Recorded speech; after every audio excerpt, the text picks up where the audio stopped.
This is VOCM Open Line. Call 709-273-5211 or 1-888-590-8626. The views and opinions of this program are not necessarily those of this station. The biggest conversation in Newfoundland and Labrador starts now.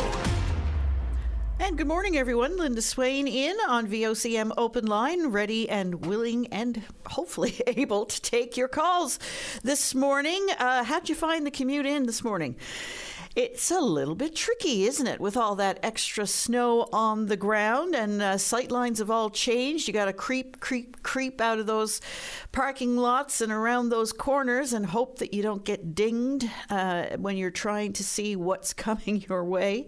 It's a little bit spooky. So the City of St. John's is their aim is to have all the streets cleared at least by 4 o'clock today, if not earlier, and then the street widening begins, and that's where we can expect to see more of the sidewalks done and some of those snowbanks pushed back and the like. So until then, it's a little bit tricky, so you're going to have your wits about you even more so on the roads today. And a little traffic advisory. There are lights out in a number of areas, tricky areas, I should say. Columbus and Empire, that is one heck of a busy intersection, and passing through there this morning, I can tell you that an awful lot of people either don't know or don't care about what to do at a four-way stop.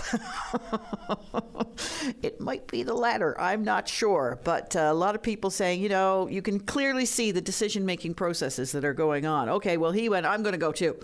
And that's not how it works. So anyway, be careful out there is all I can say. And the lights have been out at Columbus and Empire since at least yesterday, and they're still out there again this morning, and there was quite a bit of traffic backlogs in that area this morning. So please be careful.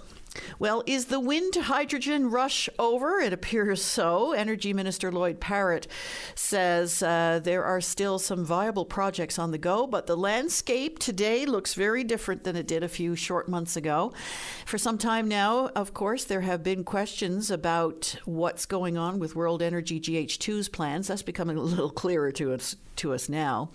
They started out, of course, as we know, very aggressively, but eventually that project appeared to peter out and not a lot was going on there. Now we learn that the company is among a number which have not been paying their land reserve fees to the provincial government, and as such will not be getting their land reserves extended, so they won't have access to Crown lands anymore. The wind to hydrogen boom appears to have turned to a bust for some proposed projects, but a couple are still very viable and very much on the go. Exploits Valley Renewable Energy Corporation in central Newfoundland, still very much a going concern, according to Minister Parrott, as is North Atlantic's plans. So the overall wind reserve area that the provincial government had set aside for some of these projects has been reduced from 381,000 hectares to just over 30,000 hectares. So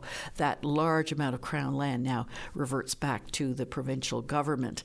And that comes as a relief to some people because not everyone, I should say, there's not a lot, but not everyone was enamored of these ideas of these massive turbines, in what would otherwise be relatively pristine areas. So the province says the Wind Energy Land Reserve Order has been extended 3 times since the conclusion of the call for bids in August of 2023, and they basically said that's enough now. You guys owe us too much money.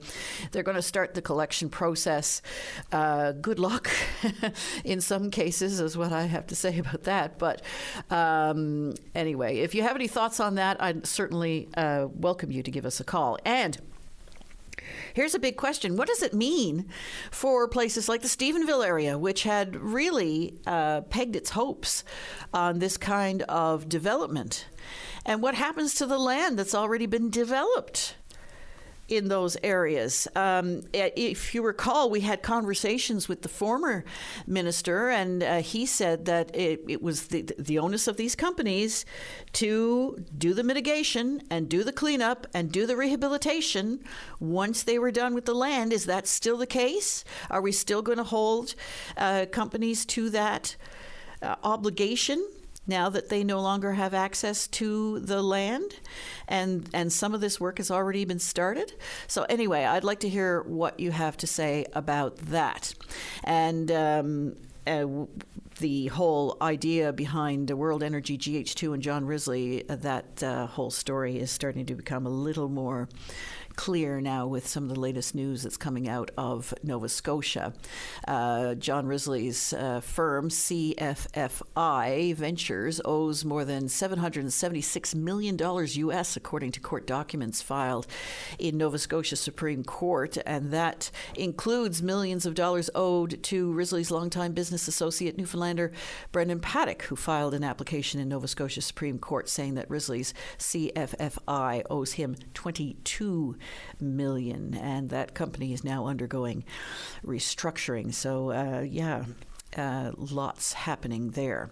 I'm going to raise this issue because I have to say it angried up my blood, and I'm sure it's going to angry up an awful lot of other people's blood. And we've seen this issue play out here in Newfoundland and Labrador repeatedly as well. You may recall it came to the fore a number of years ago. There were a number of people who raised this issue and were very distraught and upset about it. Well, there's a story in the Toronto Star today that highlights this disgusting trend of obituary pirates. Have you ever noticed? Have you ever looked for an obituary for someone that you know has passed, and you just want to get some of the basic information? Where can I send flowers? When is the wake? When is the funeral? Those kinds of things.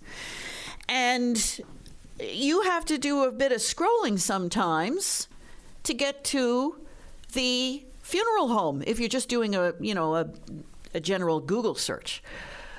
I tend to go to the funeral home first, but if you're doing a general Google search, you'll see boom, boom, boom, boom, boom, boom, boom, boom, boom. All of these so-called obituary sites that who knows where they are. Sometimes they get the information wrong. But they always have links to light a candle or buy flowers or plant a tree or whatever the case may be. Now, those are all laudable things if it's coming from the funeral home or the families involved.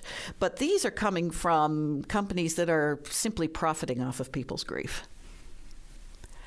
And it's now gained attention nationally. We were talking about this here in Newfoundland and Labrador some time ago. These copycat obituary sites are cropping up absolutely everywhere. They're monetizing people's grief. We've seen it play out here and everywhere. And all I can tell you is if you're searching for information on a friend or a loved one who's passed away, go to a legitimate funeral home website. Here in Newfoundland and Labrador, if you know the community, you know the funeral home. If it's somewhere else in Newfoundland, you probably have a fairly good idea of who some of the funeral homes are. If it's on the mainland or in a really big urban center, you may not know, and then you're going to do the Google and all this stuff comes up. Anyway, have you encountered that problem? Not only is it insulting to the memory of a friend or a loved one who's passed, I mean, just imagine now. You see it being shared, for instance, on social media, these fake sites. And your mother or your sister or your cousin has just passed away. And this is what's being shared on social media by people who, legitimately are, have the best intentions in mind, but the site has nothing to do with your loved one or the funeral home or what's really happening. So it's shocking, it's insulting, and it's making money through fraudulent means, exploiting the grief of loved ones. A lot of people would think, would say that's pretty disgusting. Anyway, if you have any thoughts on that, you're certainly welcome to give us a call. There's so much more that we can talk about. The Olympics are starting to wind down now. We've got some pretty good medal possibilities for Canada in curling, men's and women's curling, and men's hockey. Whether we get gold or not remains to be seen, but a lot of people will be watching those very closely, and a bit of a heartbreaker for the women's hockey team, of course, yesterday. Went to overtime, so, I mean, how closely matched are these teams at all, right? Went to overtime again, and unfortunately, U.S. captain Hillary Knight got the winning goal in overtime. Oh no, it's not Hillary Knight. Sorry, it was Megan Keller. Hillary Knight got the tying goal. Megan Keller scored the game winner, and unfortunately, as Marie-Philippe Poulin said, she was proud of Canada's effort, but sadly, we came up short, she said. So, yeah, a bit of a heartbreaker there. But you know what? It's still a medal. It's silver. I know we're going for gold in Canada, especially when it comes to hockey. We really do believe that we should be, at the top of that podium. But anyway, if you have any thoughts on that, you're certainly welcome to give us a call. Dave, give me some instruction here now. Should I go to the calls? Yes. All right. We'll take the caller on line 3. Hello. Good morning. Good morning, Linda. How are you today? Oh, good, Daryl. How are you? Oh, I'm doing good. Thank you very much. I'm doing better than the weather, anyhow. Good to hear. I mean, we've got a lot of snow here in St. John's, but Gander's really had a dumping the whole season. Well, it's that high now. If a car goes down the street, I can't even see the top of the vehicle. It's that high. And we're lucky we had a couple of good melts, because we got bombarded starting December the 4th, and we didn't have a couple good melts and all the snow went. It would have been double what we got now. So it's crazy weather, there's no doubt about it. Yeah, but Gander, you know what? Gander does well with snow. They like snow. Yeah, we're used to dealing with it. You are right, Absolutely. So the snowblower is definitely getting the work out. But Linda, what I was going to address today, this is something that the new Minister of Health should take a look at. And I sent you an email on this as worth listening to. Like Denmark, over in Denmark now, they got a 98% that everybody got a family doctor. And they got like conditions like, family doctors work Monday to Friday with a minimum of 1,600 patients and so forth. And what a system they got there in place. So when you register for their healthcare plan, like our MCP, you automatically get a doctor. Depending on your area, you got a choice. You can pick and choose. And what a fantastic system. We should be looking at Denmark in that aspect. And the Netherlands, they got it down pat for after hours. And pretty well their emergencies are not overloaded and whatever the case may be. So we should take a good hard look at Denmark, how their healthcare system works, and the Netherlands. As a matter of fact, when the healthcare system was on the go, or the health court, I address all that with the health court, look at Scandinavia countries, how they do things with the healthcare system. But I tell you, they got it down pat. But Denmark, I listened to the podcast and I emailed it to you, 2 of them. And it's probably about 25 minutes listening, but it's worth your while for you to listen to it. And then if you ever got the opportunity, bring it to the forefront to the province of Newfoundland and Labrador. It's amazing how they're doing things, and it's actually working. So imagine 98% of people in Denmark got a family or primary doctor. So what are they doing right that we're struggling so much with? Well, what they're doing right is that, like, say, when someone registers with the healthcare system, like our MCP, you automatically get assigned to a doctor. There's no like waiting, and like thousands of people are with a doctor. You get assigned, and depending on your area, you got a choice. You could pick from a few or whatever. But it's called they call it the CRP system or something. They call it in Denmark. But I emailed you the podcast on both of it, and you listen to both of them in depth, and is truly amazing. And they got conditions like I said. The family doctor got to work Monday to Friday and got to take a minimum of 1,600 patients. And this is what they're doing. And I listened to it, and it's truly amazing. So, like here in Newfoundland, how many people are out family doctors? In the thousands? I think it's up to 65,000, something like that. Now I stand to be corrected.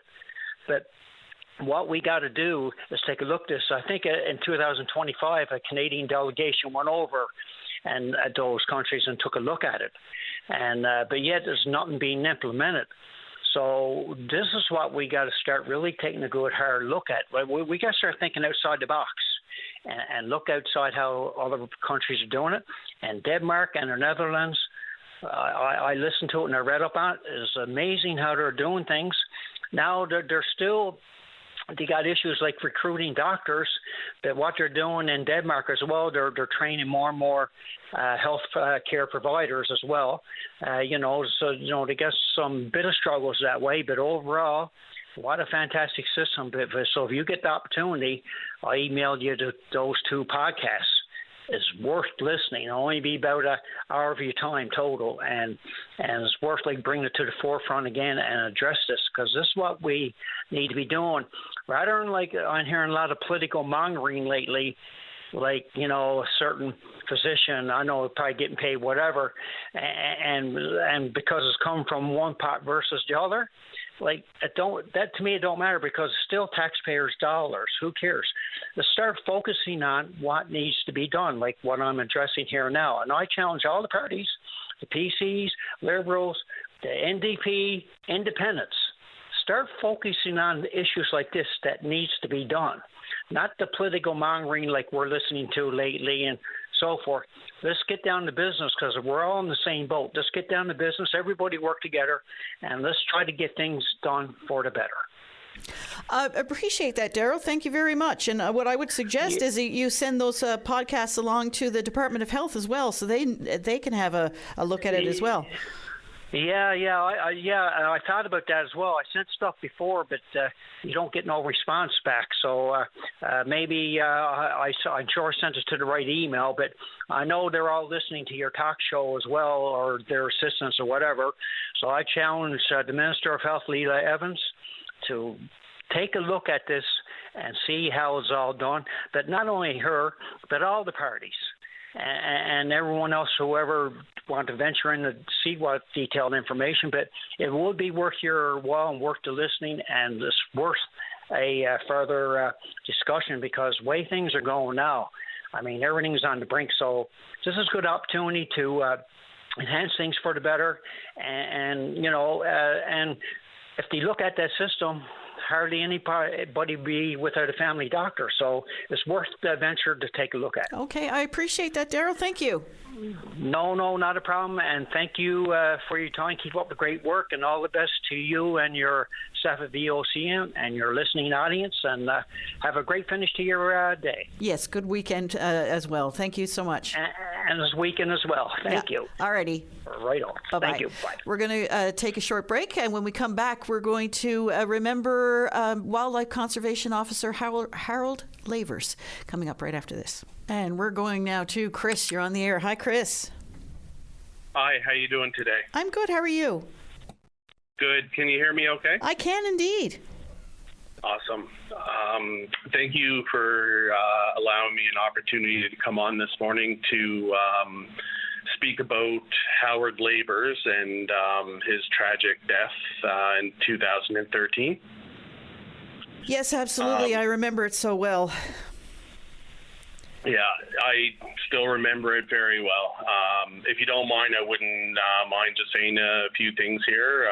Talk about Howard and the incident, and maybe a little bit about some ice safety and stuff too. Absolutely. Thank you. So on February 21st, 2013, we lost Howard Lavers in a tragedy that shook his family, his colleagues, and his community to the core. Despite the tireless efforts of the two officers with him that day, Howard drowned when his snowmobile went through the ice on eastern Bluey Pond, an area he knew as well as anybody could. It was part of his patrol area as a wildlife officer, and it was also a place of personal meaning. He had a cabin on that pond.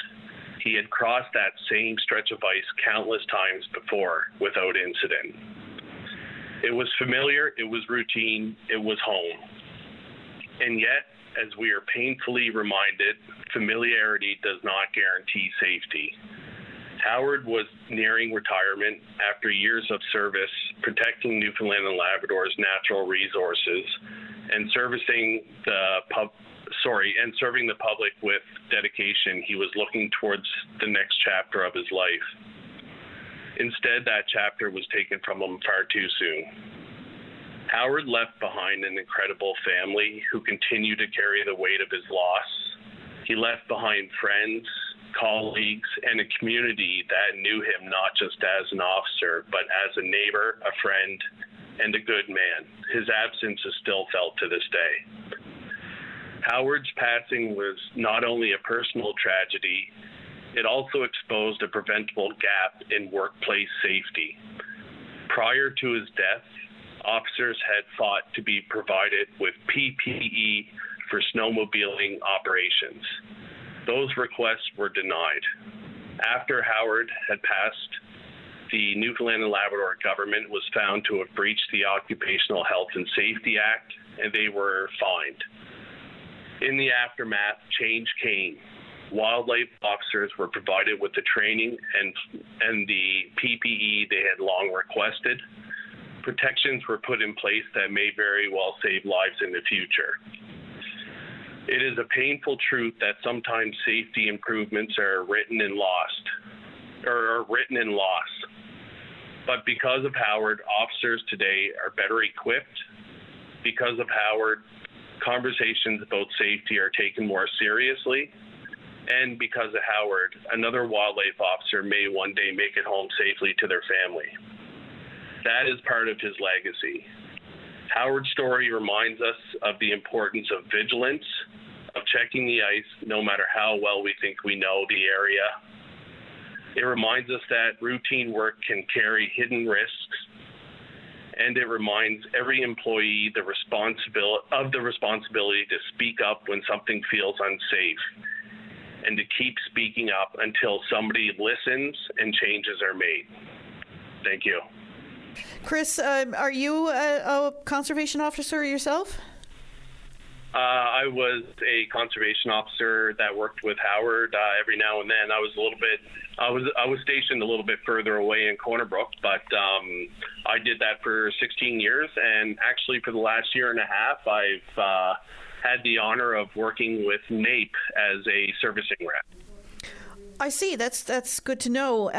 So the PPE that you're talking about, what kind of PPE is now carried by conservation officers who are, on patrol or whatever they're doing at that particular time? Yeah, no. So I guess one of the biggest pieces is that there's now flotation involved in part of their uniform when they're out on snowmobile. So had Howard had that on that day, we wouldn't be having this conversation this morning. And there's also other equipment such as it's a screw that goes down through ice, and it's an anchor point that you can put rope through it, because that day one of the issues that came up was that there was no place to actually attach rope to. And to be quite honest, we almost lost another officer that day. His close friend and coworker actually went out in that water and tried to get him, and it was only by a miracle that the third officer was able to get that officer back to a cabin and warm him up before hypothermia really set in. There's another powerful lesson here, and that is that this area where the tragedy occurred was literally in what would have been Howard Laver's backyard for all intents and purposes. He knew, as you said, this area intimately, like the back of his hand, and yet this tragedy still happened. I'm sure we can all agree that we've seen changes in our climate over the past, especially 4 to 5 years. I know people on the West Coast and Northern Peninsula have seen a huge difference in the snow and temperatures we've been receiving. It's just not safe to assume anymore. And, I can't push this point home enough. I was one of two officers that assisted our CMP in bringing Howard's body up from under the ice. I wish I could share the feeling I still have to this day when I see or travel over ice, because you would never make that mistake again. You would be vigilant and you would be checking and being safe. Yeah, and it happens all too frequently, unfortunately, is the sad truth. But as you say, you can't take anything for granted. Areas that you've been passing over your whole life may look, feel, and be very different from what you knew. It literally takes 1 minute to take an axe off the back of your snowmobile and give the ice a few chops just to make sure, you got your inches there to keep you safe while you're traveling on it.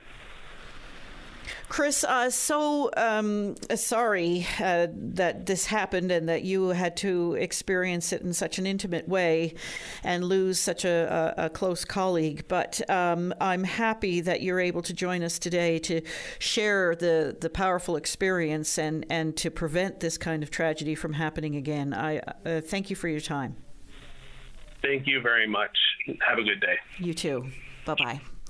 Chris Wessel there, remembering Fish and Wildlife Conservation Officer Howard Lavers, who passed away on this day in February 21st, I should say, tomorrow, of 2013. And yes, remember that tragedy so well.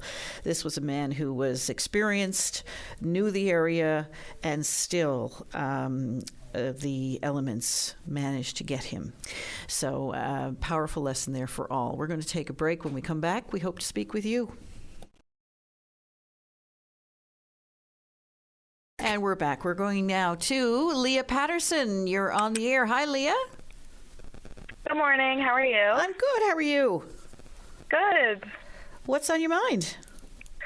So this weekend, the Mount Pearl Junior Blades are hosting Minor Hockey Night. Oh, excellent. So it's our first playoff game for this year, Sunday evening at 7 p.m. in the Glacier Mount Pearl. The Blades are taking on the Renegades, like I said, now in Game 1 of their playoffs. Mm-hmm. And so every child registered for Mount Pearl Minor Hockey is given a free ticket. There's face painting, posters. Some teams will be selling tickets on gift baskets. There's prizes, giveaways, and, of course, Blades hockey cards. Oh, excellent. So is it all levels or? Yeah. So everybody from U7 to U18, any child registered in Mount Pearl Minor Hockey. And you're playing the Renegades? Yep, we're playing the CBS Renegades in the first round of the playoffs. So it's a best of three. It's a best of five. It's 3 out of 5 series. Mm-hmm. And yeah.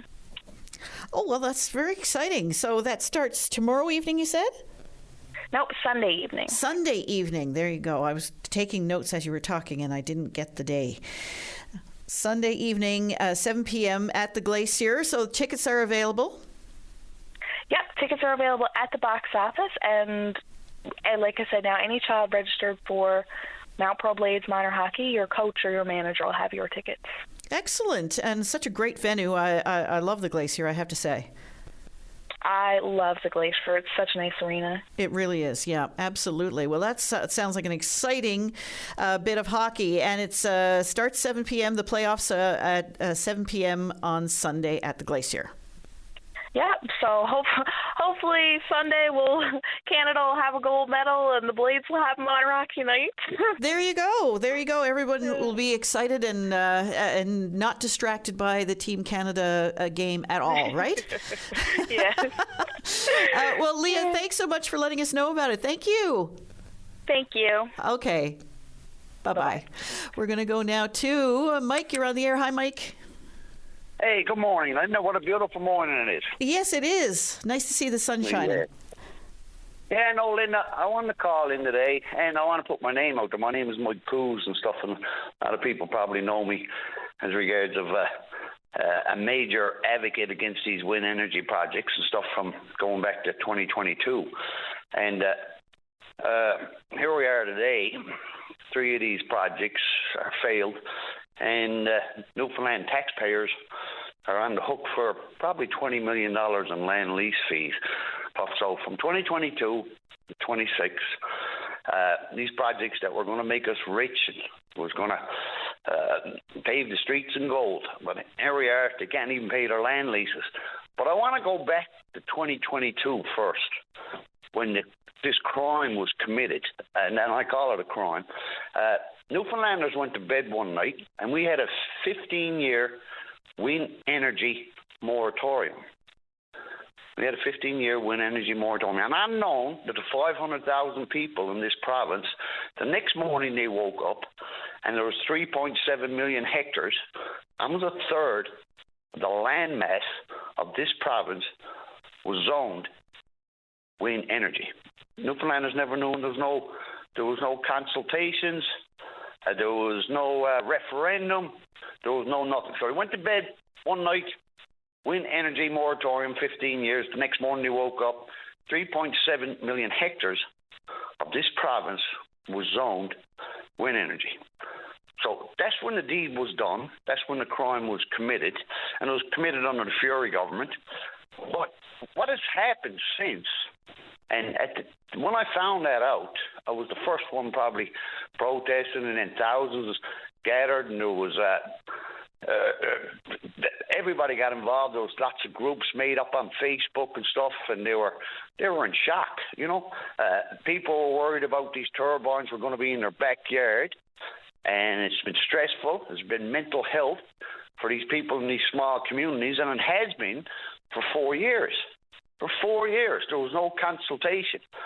And I can remember some of the things. I was one of the protesters at NL Energy, amongst with some beautiful other people that drove in from port to port, people that drove in from Buren, people that were stressed and worried about their communities. And there was total ignorance from the Premier, from Andrew Parsons, from Seamus O'Regan, Gody Hutchings. There was nothing there for the people. So I don't know how much time I had, but first I want to make sure this. I want to make sure Andrew Fury needs to come out publicly and apologize to these schemes and skullduggery. I can hear Seamus O'Regan's voice now. Oh, we got to cut the political red tape. We got to go. We're going to be left behind. They couldn't even get a hydrogen contract. And here we are, Newfoundlanders, taxpayers, we're $19 billion in the hole, and we're owed $20 million in land leases. This is why Newfoundland will never get ahead with these politicians. They're poor decision makers.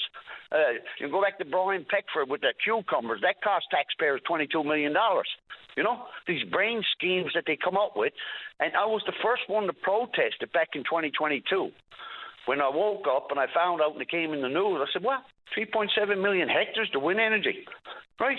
When I visited in people's backyards, the people at port to port and Bjorn and that, they've been living in stress and about how close these turbines were going to be in their backyards and how it was going to interfere with tourism and their landscape and their cabin lots and their remote cabins and stuff. The wildlife, the environment, the list goes on. But Mike, I want to ask you this now. How much work was done out your way, and will that be mitigated? Not out. Well, I'm up on Salmon Line and stuff and that. Oh, there, so okay. It wasn't in my, well, I wouldn't say it wasn't in my backyard because I was here living here, and all the land on each side of me on Salmon Line, and that was another shock to me. It was Crown land. And then my partner, Deanne, and then she said, do you know that the land on each side of us now is zone wind energy? And this is how this crime, quietly, secretly done on the banks of a Labrador salmon fishing river in a lodge between John Risley, Andrew Parsons, and all of them publicly could come back if they have any morals or principles, scruples, and apologize to the crime that was committed, because the other projects are going to fail too. So there's 3 gone off. Nobody's got any hydrogen contracts. Germany don't know if they're going to go with hydrogen or not. And there was nothing thought out. They had MOUs, not worth the paper they were written on. And here Newfoundlanders are on the hook again when we can't afford it, when we need it for our money for infrastructure and roads and then health care and everything else. And we got these useless politicians making decisions for us. And we don't need 40 MHAs.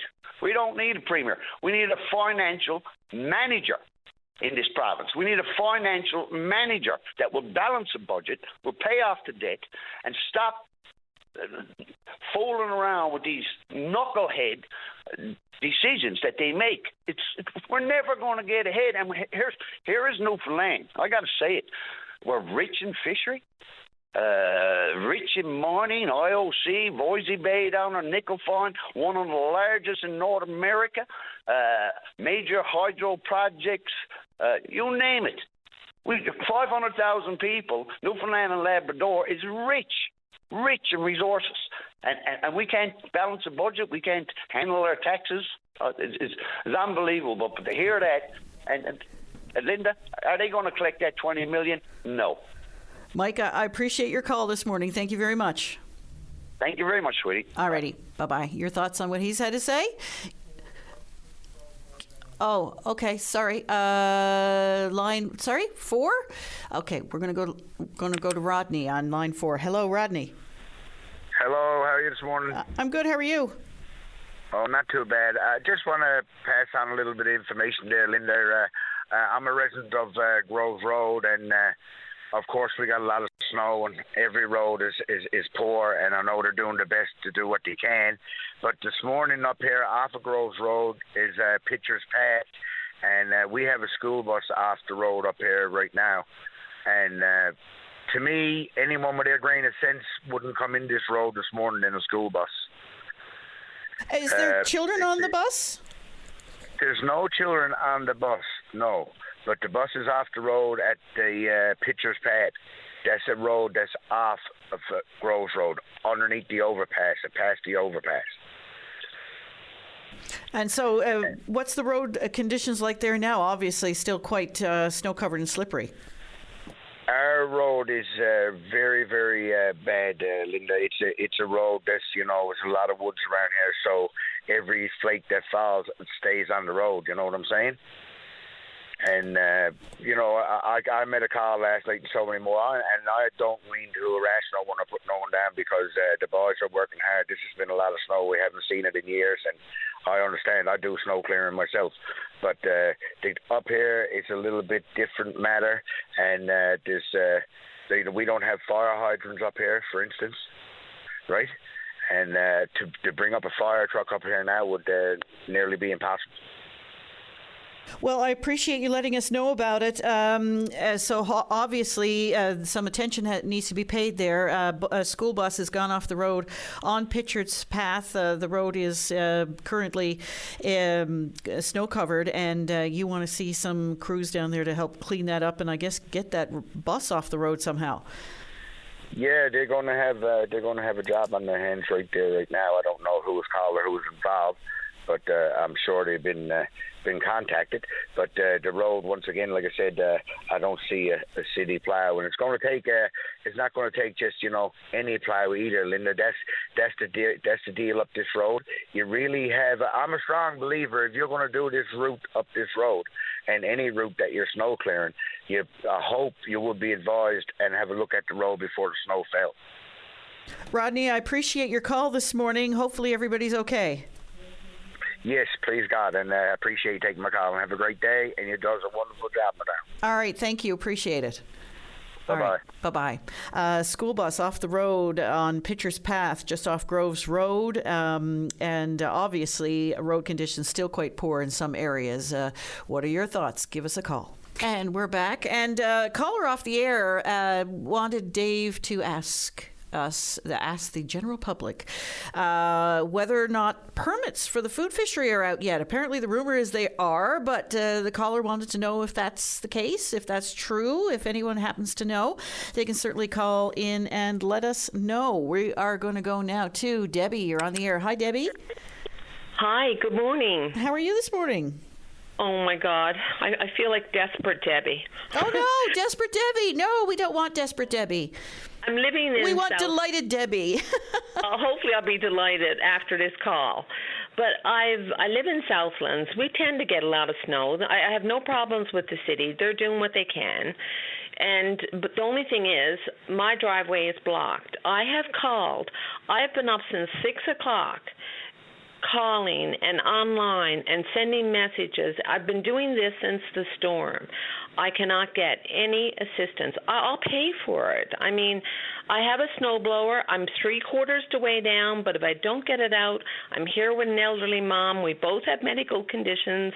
And if you had, I wonder if the ambulances have sleds, because they'd have to slide us out.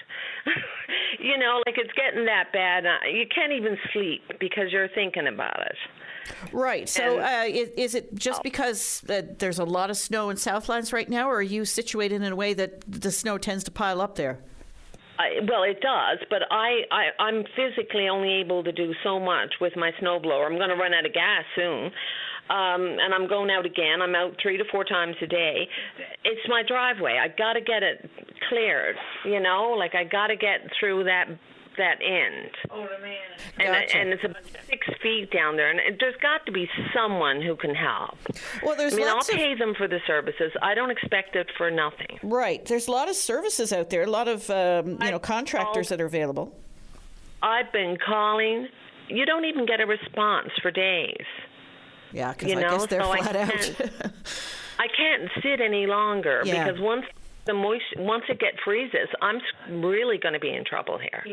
Yeah, and of course the concern is with yourself and your mother there, if anything were to happen, like you say, how is somebody going to get into your house? Well, like I said, I hope the ambulances have sleds, because that's the only thing right now. I can't even, nowhere in my house can I access the road, because I live on the corner, so everyone puts, the snow is being piled up. And I'm just like buried, alive. Oh, wow. I see an elderly man trying to do a little bit there, but he's not going to get any. I need someone that I can pay to come and help me. You need some and heavy I'll equipment. go out and I'm working from the inside out. I gotcha. All right. Well, Debbie, if anybody has any assistance to provide, Dave's got your number. Is that correct? I don't know. He didn't ask me for it. Okay. Well, what I'll do is I'll put you back on hold, and you can give Dave your number. And if somebody calls in and says, I'm willing to help Debbie out, he can pass your number along? Yes, I'd be, and thanks in advance to everyone for listening. And if anyone can help, I will be so appreciative. Yes, no problem. I'll put you back on hold, Debbie, and the next person you'll talk to will be Dave. And thank you, and I hope you get a more happier person with better news than me. Well, hopefully, Debbie, you'll call us back and tell us how delighted you are. Okay, thank you. Okay, I'll put you on hold now. Sorry, Dave, and she's back on hold, and or I thought she was on hold. Yeah, you already got her. Look at that. Dave is so fast. We're going to go now to. Oh no, she's still on the hold. Hang on now. I'm going to put you. Why isn't my hold going on? Are you still there, Debbie? Yes. I'll tell you what. We got to get help. Yeah, I know. I'm going to drop your call because for some reason I'm clicking on the hold thing and it's not happening for me. So I'll drop your call. You call back and talk to Dave. Okay, thank you so much. No problem. All right. Okay, bye-bye. Bye-bye. Sorry about that. Debbie, we're going to go now to Kim. You're on the air. Hi, Kim. Hi, how are you this morning? I'm good. How are you? Good. Tell Debbie she got a happy person on. It's just I'm not very happy this morning. Uh-oh. What's up? Well, I was going to call last week, tell you the truth, because I think the people of St. John's East need to know if they're on the way to the urgent care there where the Costco is. It's not as hot and dry as you think that everybody seems to think it is. Because when you do go there, you got to book in. It opens up at 8 in the morning, and they only take the patients from 8 to 11. We saw at least 100 people being turned away from the door saying that they couldn't be seen. They only takes care of about 40 to 60 people per day. And it's open till 8 in the morning until 8 in the night. So therefore, if you require, say, a CAT scan or an ultrasound, that stops at 4 o'clock in the evening. So as it happened to be, I wasn't going there with myself. I went there with my friend who really did need an ultrasound. But by the time we got inside, the ultrasound machine was shut down. Got inside till like, I think it was 6:30. So I just wanted to let the people know. I mean, you got people traveling from here, there, and everywhere. Pooch, High Rock, Torbay. That's where I'm from. And I mean, I don't have to drive all the way out there to be turned away from the door and have to go to a hospital. You know what I mean? Yeah, Kim. Unfortunately, your phone is you're in a bit of a bad place there. I'm only catching bits and parts of what you're saying. But so you went to the Unity Health Centre with somebody. They're only taking appointments from 8 to 11. Yes, they take appointments from 8 to 11. After 11 o'clock, if you show up there, you're told basically, "I'm sorry, we can't help you. We're at our limit." They're at the limit. They take between 40 to 60 people, they told me. Is that what you envisioned when you went to the health center? Oh, my good God, no. No, I just figured, like, we'd stay and she'd be seen and get whatever test that had to be done. Mm-hmm. But that wasn't the case. Actually, we got there, and the test that she did need to have done, they couldn't do because that part of the building closed down at 4 o'clock. So I think people, I just wish that everybody knew. They need to know, and it should be advertised more. It should be told to the people before they actually get there. So drive out there thinking that they're going to be seen and taken care of, and that's not the issue. There was babies turned away from the door of their parents. There was a young man after coming in from Churchill Park.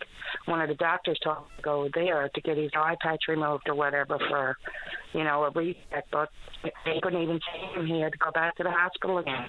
Wow. I know. I'm sorry to have to tell you all this, but it's true. Well, that's very interesting indeed. And I wonder how many other people are experiencing similar kinds of things when, they thought one thing and are encountering something completely different. Unfortunately, sometimes you got to find out when you do it yourself. But, when you find out for yourself, you want to let others know, just like I did this morning. I wanted to let people know that it's cut and dry, as you think so. Yeah. The bottom's gone right out of health care here, but I'll tell you that right now. Kim,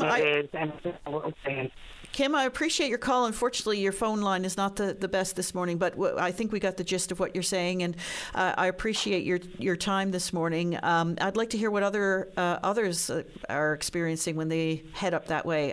Thank you so much. I would too. Thank you very much. I appreciate you. Okay. All right. Bye-bye.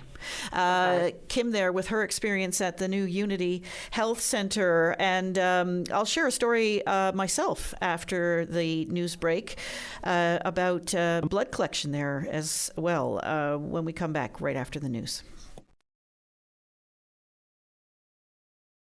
And we're back on VOCM Open Line, and a caller just before the newscast mentioned the new Unity Health Centre in the East End. Some people affectionately call it the Hospital.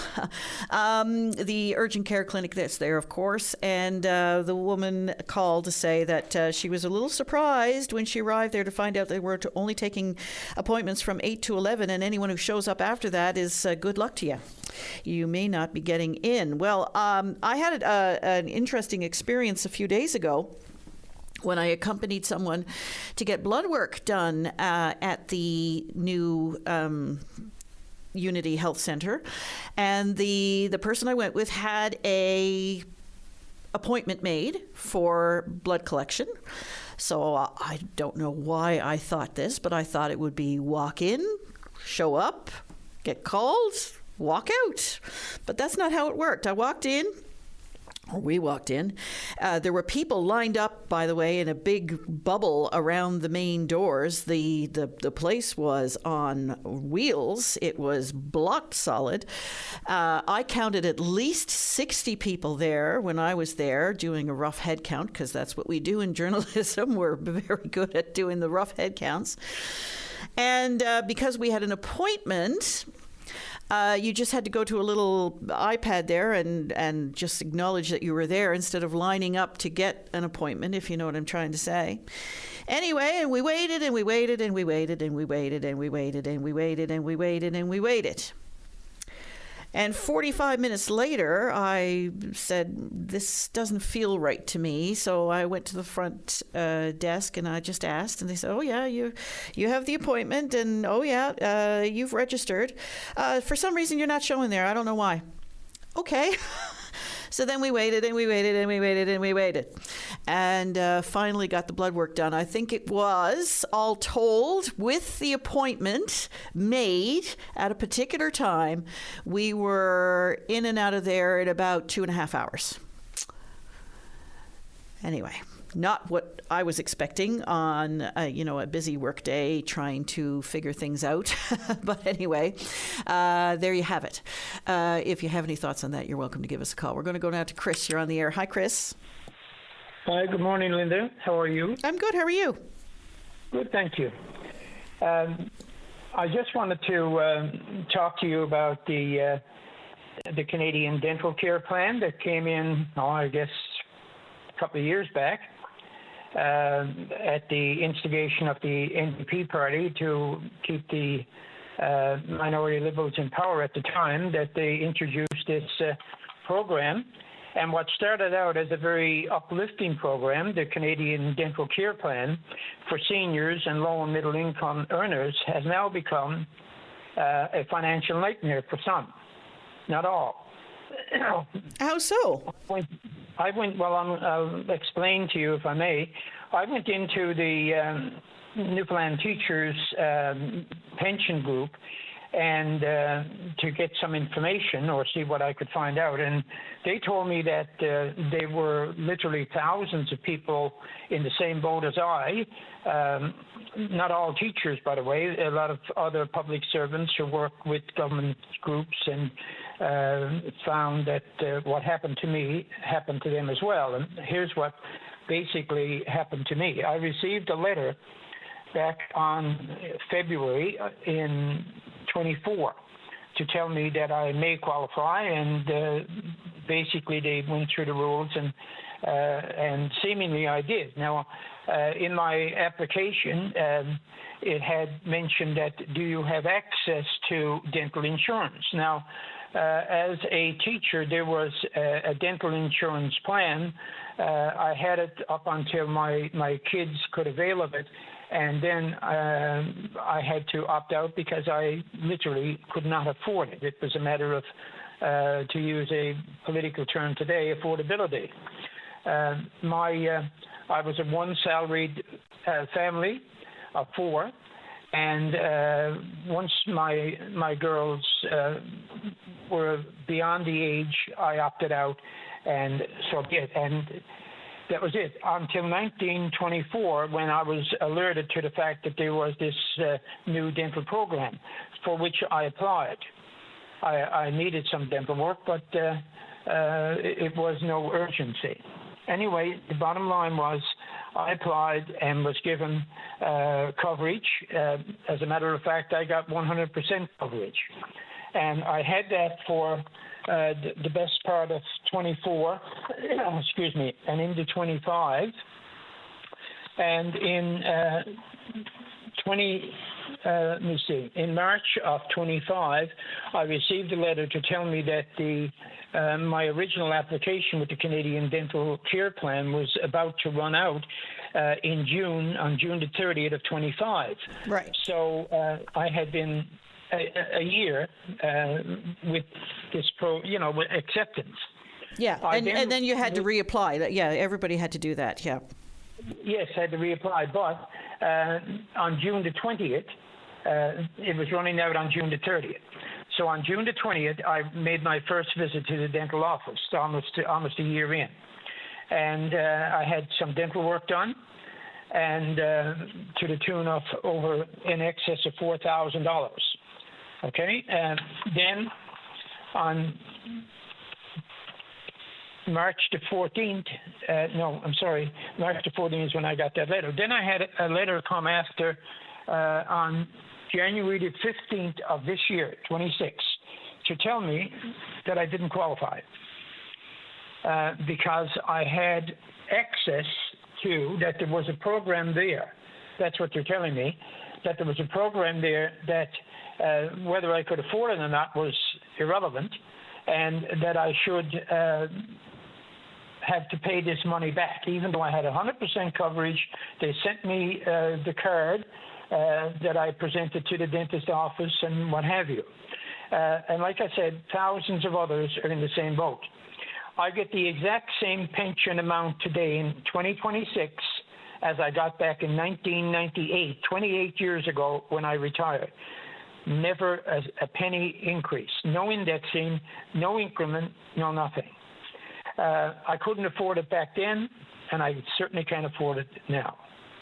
I would like to encourage others who find themselves in the same boat to contact their MP. I've already contacted Mr. Tom Osborne, my MP, and also I contacted the Honourable Joanne Thompson, who is the federal minister for Newfoundland, to ask them to bring it up around the cabinet table. I've tried to contact all the other political parties, and anybody who will listen, any individual, organization, group, anybody who can bring our voice to the forefront so that we hopefully can have a more positive, a more humane resolution or outcome to this dental dilemma. Because right now I find myself in a position where I'm owing in excess, like I said, of $4,000 that I can ill afford, can't pay it, and I don't want to spend the rest of my life. I'm 77 years old. I don't want to spend the rest of my life wondering who's going to knock on the door, and when I end up behind bars, or it's not the kind of stress that I need in my life at this time. No, indeed. So has anybody been able to explain to you why you initially received 100% coverage, but when you reapplied, you were denied? No, I didn't reapply. This was, I would have to reapply after June 30th, but this was on June 20th that I went to have the dental work done. Right. You know, it was almost a year. Nobody had contacted me to tell me. It was only spelled out clearly in the letter that I received telling me I had to pay the money back. It says if you have access to any form of dental insurance or coverage, you are not eligible for the Canadian Dental Care Plan. Mm-hmm. Even if you choose not to enroll, do not use it, or have to pay a premium. But that was never spelled out in any of the previous letters. This was only after the fact, and after the fact was too late for me. For too late, yeah. Well, that's very interesting, Chris. I'm sorry it happened to you, by the way, but it's interesting, and I'd like to hear if anyone else has encountered something similar. Have you raised this with your MP or your MHA? I've brought it up with Mr. Tom Osborne, but I didn't speak to him personally, but I did bring it up to his constituency office. I did the same thing with the Honourable Joanne Thompson, and I got good reception, but all I'm getting is voice recognition. I'm not hearing any positive feedback, and that's what I want to hear. Yeah, you're not getting any action. No, that's right. I'm getting sympathy, but no action, and that's not acceptable at this time. No, because you need some money to pay the dental office. Absolutely, and I did go to check with my dentist to see if, in fact, they had received payment, because I didn't want to hold them up for ransom either. And yes, they had. They have been paid. But then it would seem that through whatever means they're going to come after me to get this $4,393, just under $5,000 monies that supposedly I owe. Wow. I mean, that is a wow. I mean, like I said, my pension money has not changed in 28 years. Has the cost of living gone up during that time? Oh, yeah, you bet. 1,000%, yeah. Yeah. Chris, again, I'm glad you raised it. I heard your call on Tim Power's show yesterday as well. Hopefully your message is getting heard by the powers that be, and hopefully we can find some resolution to this. I want to know if others have similarly, been shocked and surprised by coverage they thought they had and didn't have. Yeah, well, when I went to the teachers' pension group, they told me that there were thousands. Now, I had no knowledge myself. I haven't gotten in contact with anybody as such, but I did pass on this same information about the Canada Care dental plan to others, and in the hope that they could apply and get coverage as well. But now I feel like a heel because if they did, they're going to find themselves in the same boat as I am. Chris? But why would they sit on this for a year, not let me know, and then within weeks after I have the dental work done, then they tell me? Why would they have done that? Good question. Chris, we'll see what others have to say about it. I really appreciate your time this morning. Well, I very much appreciate the opportunity to do this, so that if there are others out there, and I know there are, that they will act on it too. Get in touch with me if they need to. Get in touch with the powers that be. Make the calls to whomever will listen.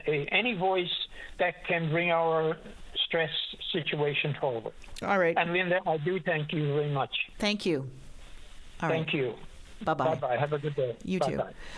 too. What are your thoughts? Give us a call. And we're back. We're going to go now to the president of the Registered Nurses Union of Newfoundland and Labrador, Yvette Coffey. Good morning. Good morning, Linda.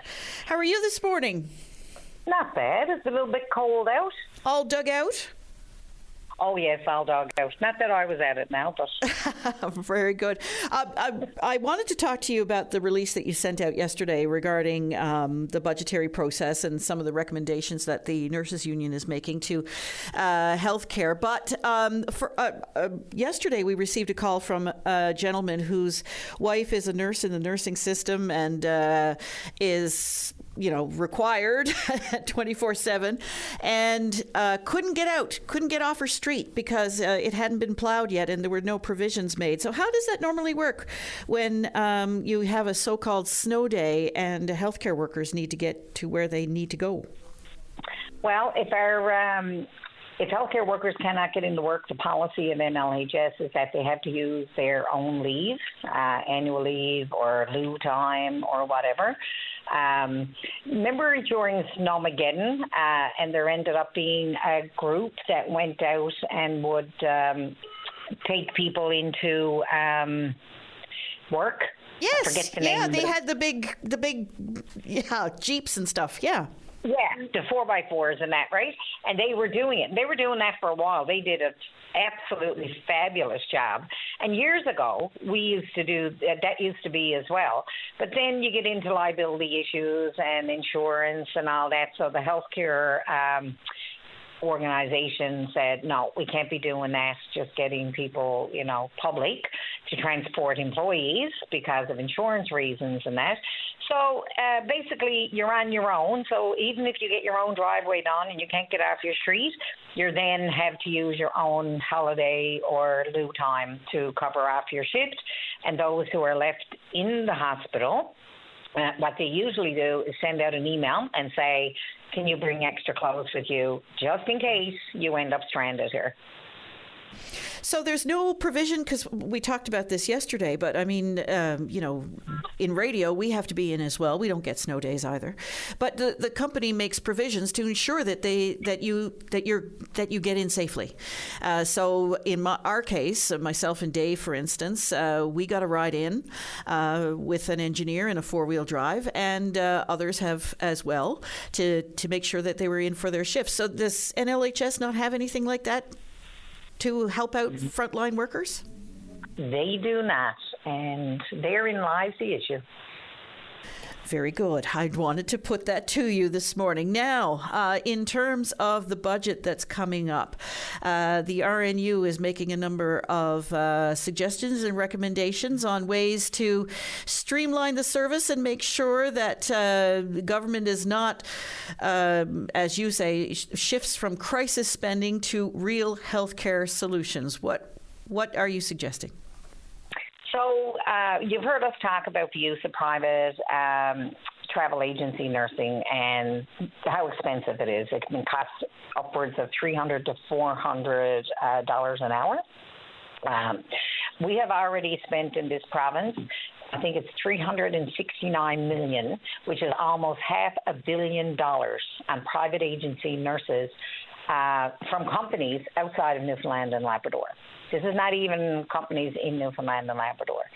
If we had invested that money into the healthcare system and into the people in the healthcare system and the students, the nursing students, who are here and willing to take permanent positions, we'd be a lot further ahead today than we are.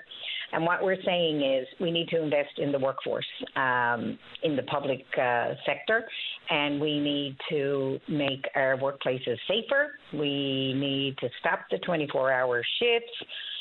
And we have come with solutions. And one of those is a provincial travel team.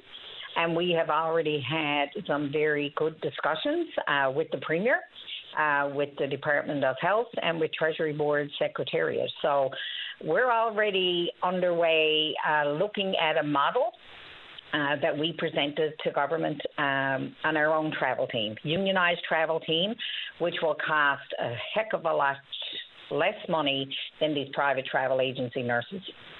So presumably then that you'd have this provincial travel nurse team set up, people would sign up to it or whatever, and so they would, let's say, for instance, there's a need in Labrador, there's a need in Gander, and so many nurses are signed up to this travel team, they go there and work for whatever amount of time is agreed to. Does that not create a gap then in other areas of the healthcare system? How would that work? So what we're proposing is these would actually be permanent, temporary, and casual positions, or part-time positions. So it would actually be a permanent position within the healthcare system. And one of the things that we did, I mean, we're always considerate of the lab Grenfell zone as well. We do not want to disadvantage them because, you know, our travel locum that we've had in place now since 2022 has been working very well in the Labrador zone, like Northern Peninsula, North Coast, South Coast, Labrador, Happy Valley, Goose Bay, and that. And so what we're proposing is a tiered system of extra pay for those who would take a position in Labrador versus those who would float to, say, somewhere you could drive, like Harbour Breton, right? So the whole plan is these are brand new positions over and above what's already in the system. I gotcha. So it's not taking away. You're not, taking from Peter to pay Paul. You have a special hired team specifically for this purpose. Yep, absolutely. So, and we'd still have our travel locum now because you're still going to have your gaps, right? Your one-offs, right? And you're still going to need that locum thing too. So we're also talking about expanding that throughout the province. And that would be, so when that works, it's me as a permanent employee taking 2 weeks of my own leave, getting time off. So I take my vacation and I'm going to say, I'm going to go to Labrador now and do a couple of weeks. So how is that suggestion being received by the healthcare system? It is, well, not by the healthcare system, but by government. It is being very well received by the Premier, Minister Evans. We've had really good conversations and more conversations to come. So stay tuned on that one. I think we do have a path forward. And that's only one solution, one of many that we keep coming with, right? One of the big things is access to primary health care. So access to basic health care for every resident of Newfoundland and Labrador. And that is the utilization of nurse practitioners. We have them. We have a very high scope of practice for our nurse practitioners. They're independent. They can diagnose. They order tests. They interpret tests. They do referrals to specialties. And they provide chronic disease management. I mean, they would help if we rolled out and had nurse practitioners in every single community of this province. We would be decreasing the impact and the workload on the emergency rooms, so to decrease the overcrowding and help decrease the number of patients being admitted because of a lack of primary health care and people not being diagnosed with things like diabetes in a timely manner. We've been talking about this for a very long time. And so what are the barriers there then? Why haven't we got more nurse practitioners who are able to bill MCP for their services? Well, that's a really good question. There is, so even with the previous government, we did help work on a funding model for nurse practitioners so that people don't have to pay out of pocket. And Premier VOCM has been very clear. He does not want anybody paying out of pocket for health care and agrees that no one should have to pay to see a nurse practitioner. So there's work ongoing on a funding model for those that are out in private practice right now. But the thing is here is our nurse practitioners, their compensation is nowhere near what it should be to reflect their scope of practice and what they actually bring to the healthcare system, their expertise, their education, all of it. So we're having big discussions even this week with government, with Treasury Board, with the Premier about nurse practitioners and the compensation model that they are currently under because it is not working. Are you hopeful that that can be resolved? Someone here at the office keeps telling me, Yvette, hope is not a course of action. So I'm not going to say hopeful. I'm going to say at the present moment we're having positive discussions with the Premier and Treasury Board and the Department of Health. And stay tuned on that one as well. All right. We will stay tuned. And one more thing, Yvette, before I let you go. The Accelerator Bachelor of Science and Nursing program was suspended in Central Newfoundland. What does that mean? So it wasn't suspended in Central. It was actually suspended in St. John's. And according to the statistics that I have been sent, they said there was a high attrition rate, or people decided to opt out of the 3-year and go into the 4. I've been told by the Dean of Nursing that we didn't lose seats, that they actually put them over into the 4-year program, and that there is still an accelerated option in Western. However, I do still have students coming to me because that accelerated option is still an avenue to get people into the healthcare system quicker. And it's an avenue for people who already have a degree from Memorial University and want to transfer over now and go into nursing. So they only have to complete 3 years versus the 4. I still think, there needs to be an evaluation done and see where we're to, I guess, in a year's time and see if they're going to continue that pause. But anytime you take away an option, you are decreasing people's access to the education system. Yvette Coffey, we have to leave it there. I appreciate your time this morning. Thank you very much. Thank you, Linda. And we will stay tuned. Yes, stay tuned. All right. Alrighty. Thank you. Bye. Bye-bye. We're going to take a short break. When we come back, Diane's waiting in the wings, wants to talk about blood collection right after this. And we are going now to Diane. You're on the air. Hi, Diane. Hi, how are you today? I'm good. How are you? I'm not too bad. That's good. I was listening to you saying how you went down to, the Costco place, and you had to wait a long time for blood and urine. Yeah, the blood collection. Now, the Waterford still has their... they're still working on that at the Waterford. 100%. And urine collection. Yeah, no. And they're going to be there until, I think it is June 1st. Right. I usually go there. That's where I usually go.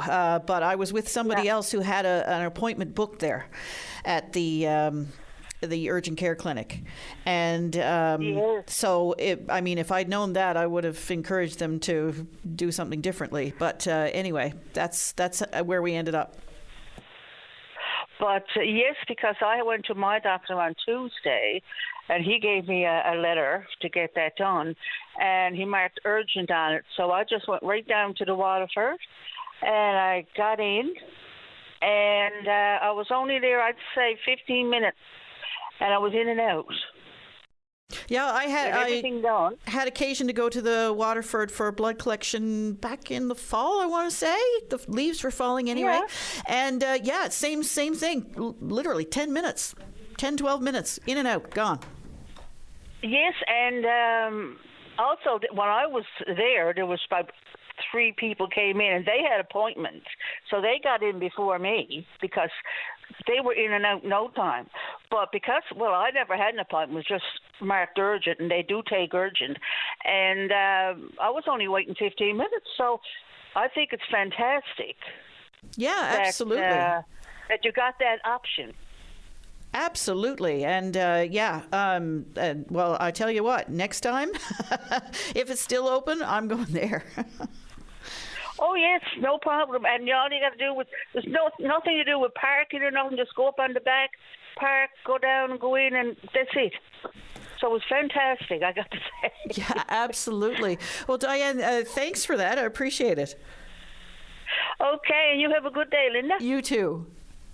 Bye-bye. Bye. We're going to go now to Donna. You're on the air. Hi, Donna. Hi, Linda. How are you? I'm good. How are you? Oh, not bad. Not bad. It's a beautiful day. The reason why I'm calling is I had an experience with the Newfoundland and Labrador dental care as well, or Canadian dental care. Yeah. I initially went and had an appointment, and it was just for a cleaning and I think a replacement filling. And the cleaning, I received a bill when I was leaving, and I think it was like $68. And I'm like, why am I paying this? I thought I was covered at 100% because that's what it said on my Canadian dental care card.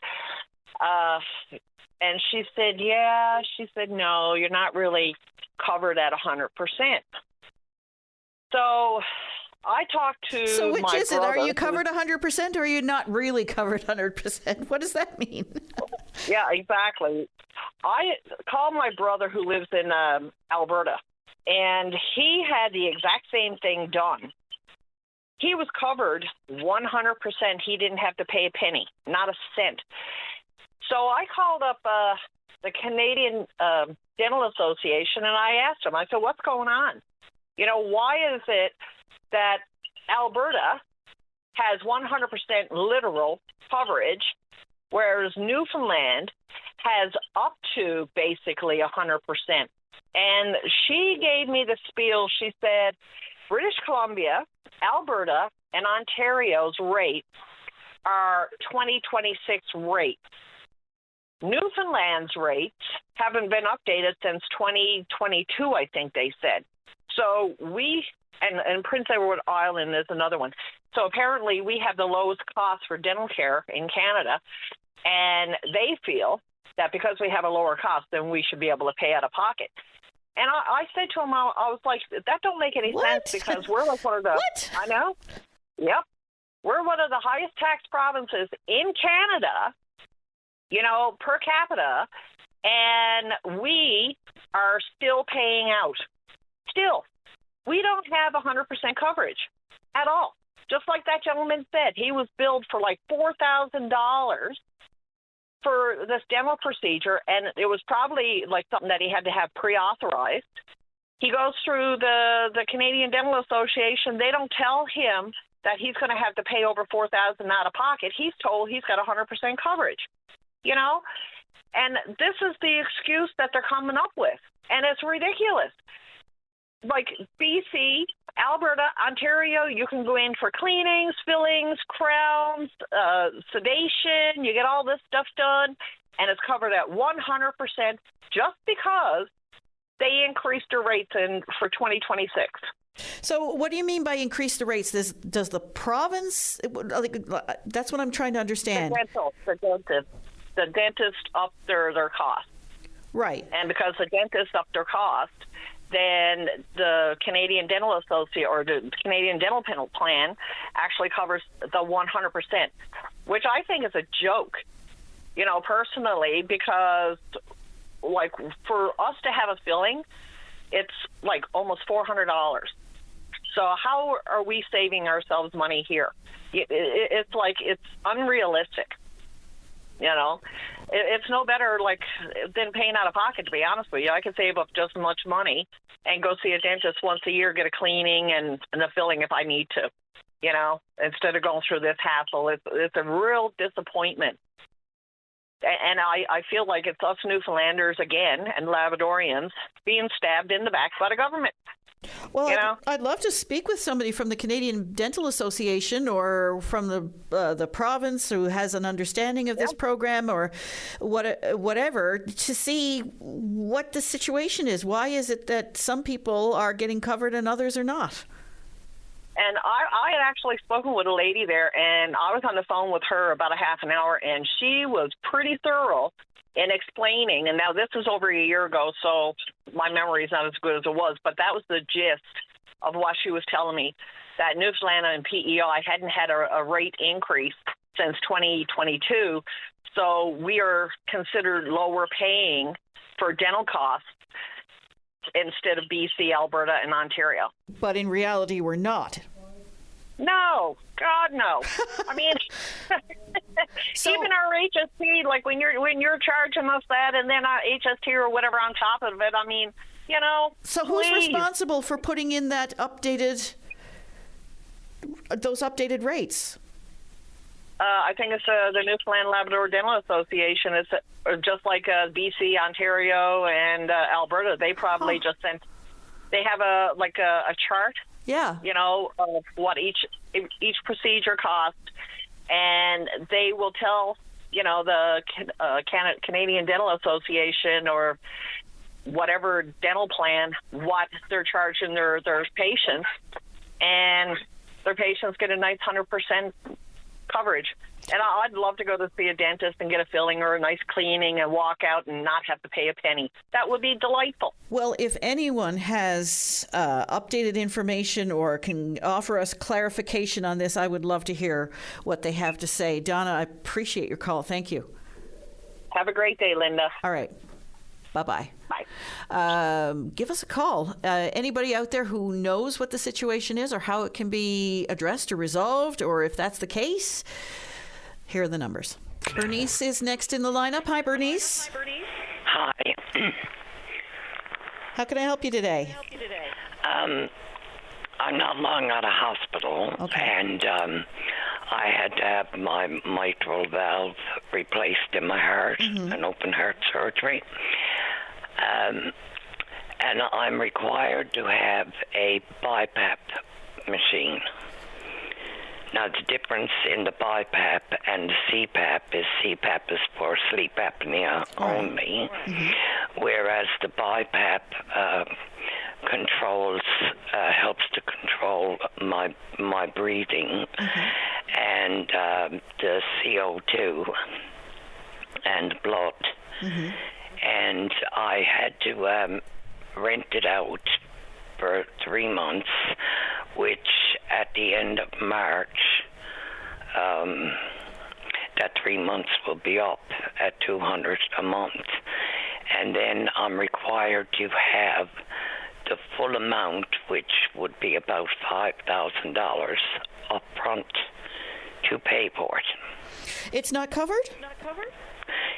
I don't know where it would be covered by. I don't qualify apparently for, I don't know the correct name, but I always knew it as like welfare or whatever. Yeah. With mine, I would have to report both my income and my husband's. We're only on a fixed income, but the social worker at the hospital told me that with both incomes, I most likely would not qualify for any assistance. Wow. And there is no way that I can come up with $5,000, and I don't know who to reach out to for that kind of help. Who's your MHA? I'm not sure. Someone said John Dinn, but I'm really not sure. Well, John Dinn would certainly be able to point you in the right direction. Get a hold to him. Sorry, John Dinn would certainly be able to point you in the right direction, and I can get you a number for his office if you got a pen. Yeah, just hold on. Yeah, no problem. I'll let you do that while I try and look it up on my phone here. John Dinn, MHA. and his constituency office and the phone. I'm in a little bit of a dead zone here in the studio, so just give me a second.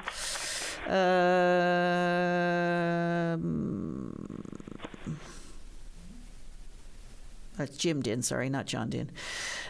Jim Din. And it's not coming up here. 729. You got it? Hello? She's still there? Oh, all our phones are gone. Okay, we'll get Bernice back. But in the meantime, Bernice, if you're listening, and I know you are because you had your radio on there, Jim Din's constituency office number is 729 2638, and for some reason all our phones dropped out, and she's back. Hi, Bernice. Sorry about that. I'm back. Not sure what happened there. We had a little blip, and then all of a sudden everything was gone. I just got a busy signal. That's all I got. Yeah, no, it's okay. It's all restored there now. 729. Yes. 2638. And even if he's not your MHA, he would certainly be familiar with it and might be able to point you in the right direction or provide you with some advice. 729-2638. Yeah. And would I get to speak to him, do you know? You'll certainly get his, whoever answers the phone there, and they would be able to help you out, or they will get you in touch with him and he'll be able to help you out. Right, like I did reach out to a couple of the bigger taxi stands to see if they would let me put off a grand in your hand draw. Oh, okay.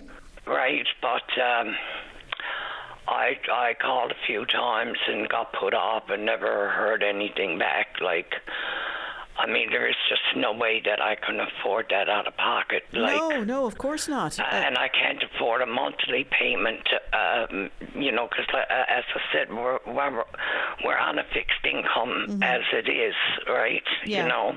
Well, give the MHA a call, and like I say, he might be able to point you in the right direction or offer you up some suggestions. Okay. All right? Okay, thank you. And if any of your listeners have any suggestions, it would be greatly appreciated. Absolutely. Bernice, all the best to you. Let us know how you make out. Okay, thank you so much. Okay. Bye-bye. Bye-bye. We're going to go now to, and I can't drop that line now, David. I can't drop the line. And I can't pick up the next call. All right. Hi, Gail. Hi. Hi. How are you? Good. What's on your mind? Okay, listen, I have I'm waiting for a call, so I have 2 seconds. Okay, go for it. Basically, I just want to comment on the people who are calling in thinking they're, that Newfoundland has something about the dental where they're not getting the entire benefit as the mainland. Right. So I don't know if this is going to help or hinder, but I know 2 people in Ontario, because I lived there for years, just recently moved back, that at least 2 people have been disappointed they had to pay extra money. So one lady, let me turn my radio down here. One lady, she had to have a partial denture. She paid over $2,000. And another lady, it wasn't much, but she still had to pay more than was promised. It should have been free, but it wasn't. So, yeah, I don't know if it's, she said, now this second lady, she said it depends on the dentist and you have to confirm the amount with them and ensure that everything is covered. But, I mean, covered is covered in my book, right? 100% covered is 100% covered. Right. So that gentleman is horrible. It's horrible what's happening to him. Yeah, it sounds like it could be individual dentists or it could be individual circumstances. Right. So, yeah. But anyway, we really appreciate your call just to give us that little bit of input on some people in Ontario that you say never got the full amount either. So. Yeah, and just for the record, both of them were seniors on a fixed income as well. And the one lady had to dig into her, I think it was her RSPs or something, in order to pay that $2,000 for the partial denture. Wow. Yeah, I know. Yeah, I know. And that's rough, and that's not, I think, what a lot of people, envisioned when this dental plan came into play. But Gail, I appreciate it. Thank you. Do you know what, Linda? My middle name is Bernice. Oh, is it really? Yeah. Well, thanks, Gail Bernice. You're welcome. Have a great day. You too. Okay, thanks. Bye-bye. Right, bye-bye. Bye. And Dave, I can't turn that line off either, so you'll have to help me out with that. That was Gail. We're up to news time now. In fact, we're a little overdue. Sorry about that. We'll be back right after this. You're listening to a rebroadcast of VOCM Open Line. Have your say by calling 709-273-5211 or 1-888-590-8626 and listen live weekday mornings at 9 a.m. And we're back. We're going now to the president and CEO of Icewater Seafoods, Alberto Wareham. Good morning. Good morning. How are you? I'm good. I see that you are speaking out after the president of the FFAW indicated that the province needs more processing because cod is being left in the water. Yeah, I just wanted to clarify a few things on that. I mean, if you look at Icewater, for example, with the plant layout that we have today and with our employees, we can produce 15 million pounds of quota weight cod, or 23,000 tons per year. We operate 12 months of the year. I mean, I think we're the only plant in Newfoundland focused on cod production year round. We produce inshore cod in the summer and offshore cod in the winter. And I guess, there was more plants producing cod this year in Newfoundland than since the moratorium. So it's not an issue of production capacity. But as I said, for our business, we need to supply our customers 12 months of the year. And the premium markets that we've developed, we can't only supply them 12 weeks a year when cod is in the inshore. It has to be 12 months of the year for us to maintain the markets we have and be able to maximize the price we can pay to harvesters and employ our plant workers and invest in the plant. I mean, the other thing is, 5 years ago, we spent $15 million on a plant in Arnold's Cove to update it to the latest technology in the world. We probably need to spend another 10 to 15 million to maximize its true capacity to be able to produce cod. So you can't make those investments and get the people to work 12 weeks of the year. But how do you do it? How do you extend the production year? We have, right now, a lot of the cod is caught by day boats in the inshore. And I mean, there's a large number of boats that can fish after September. So we need more cod caught later in the year. And as cod quotas increase, we need, I guess, with fishermen having more income from cod, we probably need some investments in boats. As plants have made investments, we need investments in boats so that they can fish more year round as well. Do you process fresh or frozen product, or is that what you mean by premium? Both. Okay. Yeah. No. What I mean by premium is we take the cod fill and we portion it up. We custom cut it for our customers' needs around the world. We don't produce any commodity style products in the plant. That's what I mean by premium. That gets us into the top markets, which for our business primarily on once frozen cod is the UK and France. And have, the changing global economics and trades, tariffs and all the like, has that affected you in any way? Well, I guess there's, as I said, I mean, the largest markets for premium quality cod are the UK and France, so we're not impacted by tariffs there. I mean, we have the CETA agreement with France, and we have the continuity agreement between the UK and Canada as we work through a free trade agreement, so we're not impacted by that. I mean, but that's not really the issue here. We need more supply to be able to invest in the plants we have, and more plants producing cod this year.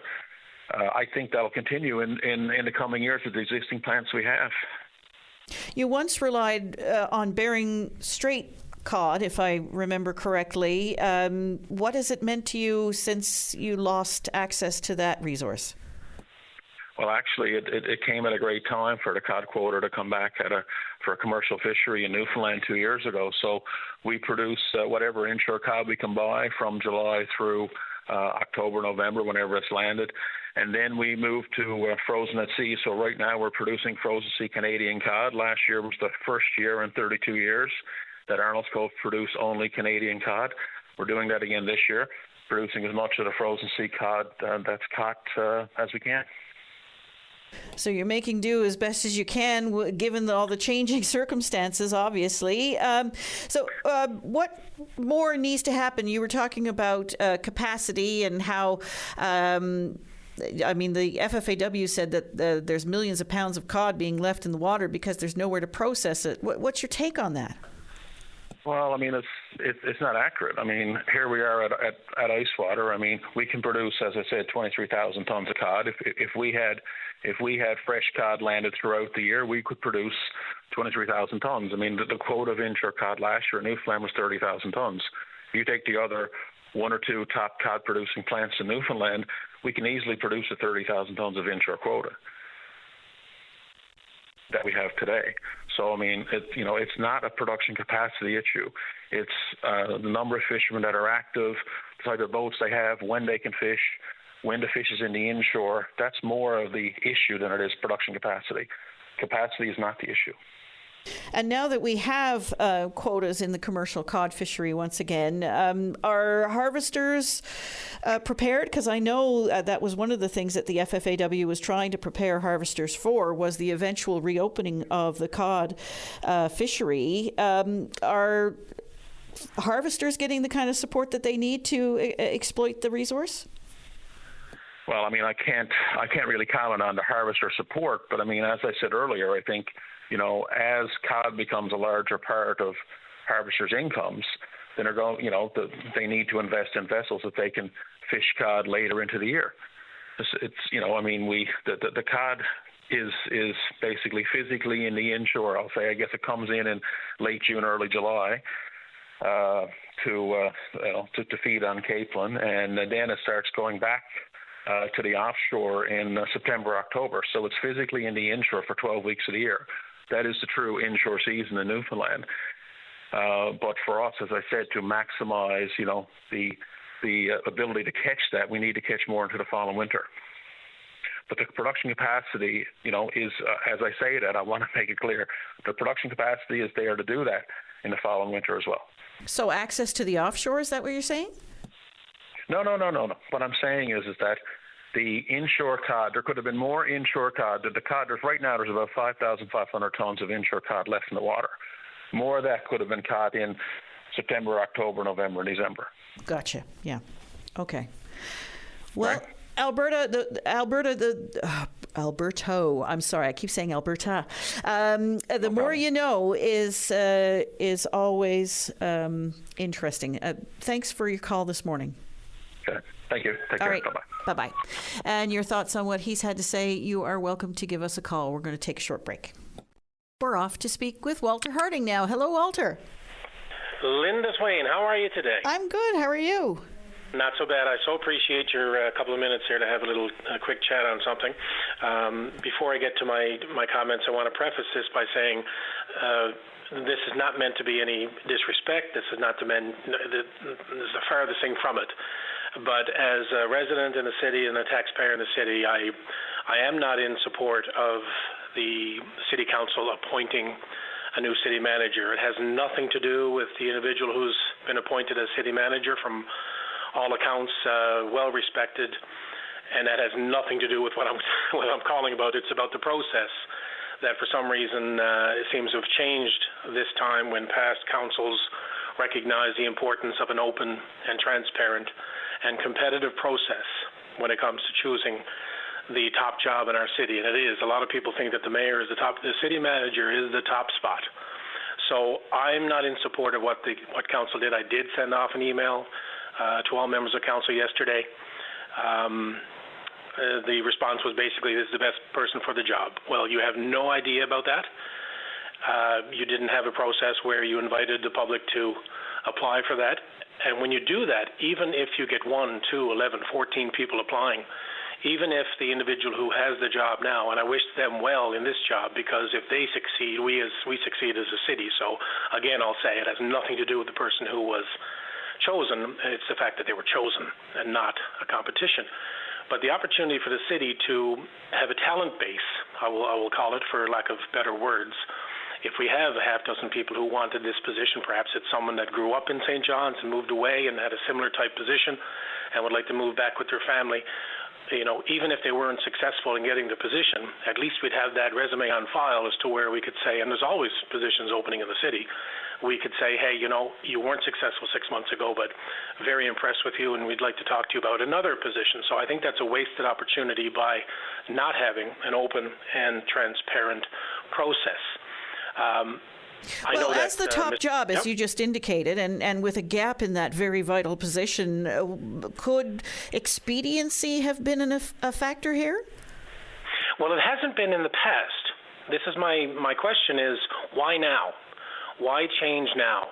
Mr. Breen was an effective manager for many years, and he went through a process of having a competition. Mr. Smart went through a competition. Why do we change it now? In a time when not only in St. John's and in Newfoundland and Canada and the world, where politics has gotten a bit cloudy and gone south when it comes to transparency and openness, and especially with a new council, I would have hoped, and this is not to be disrespectful to anybody, it's just my point I'm trying to make is the chatter during the campaign was about open and transparency and accountability, and I think this would have been a great opportunity for someone to say, hold on, why are we doing this now? Why are we changing the process now? And I just would have liked to have seen a competition for the position. And the individual who is in the position now, again, all accounts, very well respected, but we don't know if it's the best person for the job because we didn't have competition. But I wish him absolute the best because, as I said before, when he succeeds, we succeed as a city. So nothing but the absolute best to who's in the position, but I wish we could have gone through an open and transparent competition process. And that's an excellent question. We'll put that question to City Council to see if there is a response to that. Walter, thank you for raising it. Appreciate it very much. Have a safe and wonderful weekend. You too. Thank you. Bye-bye. We're going to go now to the Mayor of Conception Bay South, Darren Bent. Hello. Good morning, Linda. How are you this morning? Fantastic. It's a beautiful sunny day here in Conception Bay South and not a flurry in sight, which is welcome for sure. And the streets are paved with gold. Yeah, I wish they were. If only. How are you making out with the snow clearing? Yeah, no, it's a slow, long process. I mean, I think they did an excellent job through the storm day and into the next morning and so forth. Of course, now it's a widening and cleaning up kind of mode that's going on out there. But I've been through a lot of the routes through town. I mean, there is some that are still snow covered, not to be unexpected, but they are clear and passable. And you just urge people to take their time. It's I said to some people this week, do you remember that old ad they used to have on to see and be seen rule that they don't talk about anymore? But, it's really true now. If you're walking, make sure that you can be seen, and see what's coming because the banks that are up around intersection and so forth are, they're just as hard for pedestrians as they are for drivers. And it's just good that you're sure that everybody can see what's happening. And that takes patience and just slowing down a little bit for sure. Absolutely. But that's not why you called. Not at all. No, we had a wonderful announcement here at the town hall yesterday. Nearly $7 million in funding with our federal and provincial partners for to enhance water and sewer in the community. We're nearly 94% water and sewer serviced, which is great, but it's not the ultimate goal, of course. And we have a priority list here in the town that we follow. And anybody that's on the priority list, and this priority list has been around for decades, long before my time, we follow it. And anybody that's on the list knows where they are on the list, and so you knock off streets and areas off the list as you go, as you spend money. And we've spent millions of dollars on water and sewer over the past 10, 12 years in trying to get down the list and further down the list and get closer to the people that want it. And the next project on that list is a big area of Seal Cove that is really expensive. I say it's more expensive than it is big, but we're putting in a couple kilometers of water for sure, and a half a kilometer or so of sewer. And that area is an expensive area. It's going to cost us over $5 million to get. And when that area is done, then we have a number of roads that won't take as long or as much money to get onto the list. So this announcement yesterday gets us through that area in Seal Cove. Now, here's the great thing about it, Linda, is that this has come through the Canada Housing Infrastructure Fund to cut down on barriers to development. And one of the barriers to development is the infrastructure that's needed in the ground, water and sewer. So this funding is separate from what we would normally get in multi-year capital works funding that comes from the province. And that funding we're expecting to be announced over the next little while for the next 3 years. We just finished off 1 3-year section of multi-year capital works funding. So this new funding from the Canada Housing Infrastructure Fund yesterday takes that right off of the list. So we can leapfrog that $5 million project in Seal Cove because that money has been assigned through this program. And when we get our multi-year capital works funding, we're going to start at the next street. And we'll be able to knock off streets off of that list a lot quicker. We're actually gaining years on our water and sewer priority list. And that's great news for residents that are on that list, that we're going to get there quicker. And this council, the council previous, has been a big supporter of continuing to invest in water and sewer in our town. We believe it as an essential. We believe it is, and we know that residents that don't have it really want it, and we want to get it done. It's extremely expensive, but we're going to continue to focus on it. And once this work gets in the ground, I think later this year, we check that one off. They'll do that work through the next year or so to get it done. And when the multi-year capital works funding is announced through the province, hopefully soon, we can start looking at assigning off of that list beyond that project. And that's great news. I know it's all important for housing development and the like, but what about firefighting, for instance? I can't help but think, that whole Seal Cove area was so close to, the fires that we had last summer. Would that make a difference, having access to lines? Well, it always makes a difference, doesn't it? We've spent, I think, a project about 6-7 years ago, about $11 million was spent in the Seal Cove area on water and sewer installations. And of course, you go along with your hydrants, and that opened up like Indian Pond and all these areas that are now developing out there. And the hydrants are there. So yes, of course, when you have a wildfire on your doorstep, you want a hydrant close by, don't you? And of course, this will put in hydrants, and it'll allow for quicker access to that. Unfortunately, the wildfires grew so quickly and big that the hydrants weren't so much the need as the ponds nearby for the water bombers. But yes, absolutely, access by our fire department is good for everybody. Of course, it's good for people that already live there. It's good for people that are going to be building there in the subdivisions and so forth. That'll be that developers will be able to build now that the water and sewer will be in the area. We've spoken about this, and I've spoken with your predecessors as well about the main lines that are coming in from St. John's. And there's a lot of pressure on those lines, and they're starting to age, and we've seen some pretty serious situations that have evolved there. Where is that? Where does that all stand now, and what kind of funding have you received to shore up that infrastructure? Well, that's not our infrastructure, Linda. That's the City of St. John's infrastructure. And, of course, they're the regional authority when it comes to water in the area. And the line that runs out that hits Paradise and supplies Conception Bay South, that's one line that comes over from Bay Bulls Big Pond. It is getting older, and I think what we saw this past summer highlights that. We'll be reaching out through the authority and talking about, how we can be better, shored up when it comes to water. But one of the things also that is a concern is that Bay Bulls Big Pond, and we heard about it this year, but the low levels, it is supplying water to more residents each year because more houses are going in Paradise, Conception Bay South, two of the fastest growing municipalities in this end of the country. And, of course, the demand is greater. And, I believe, and I believe that probably most municipalities in the area believe it's time to find a new source.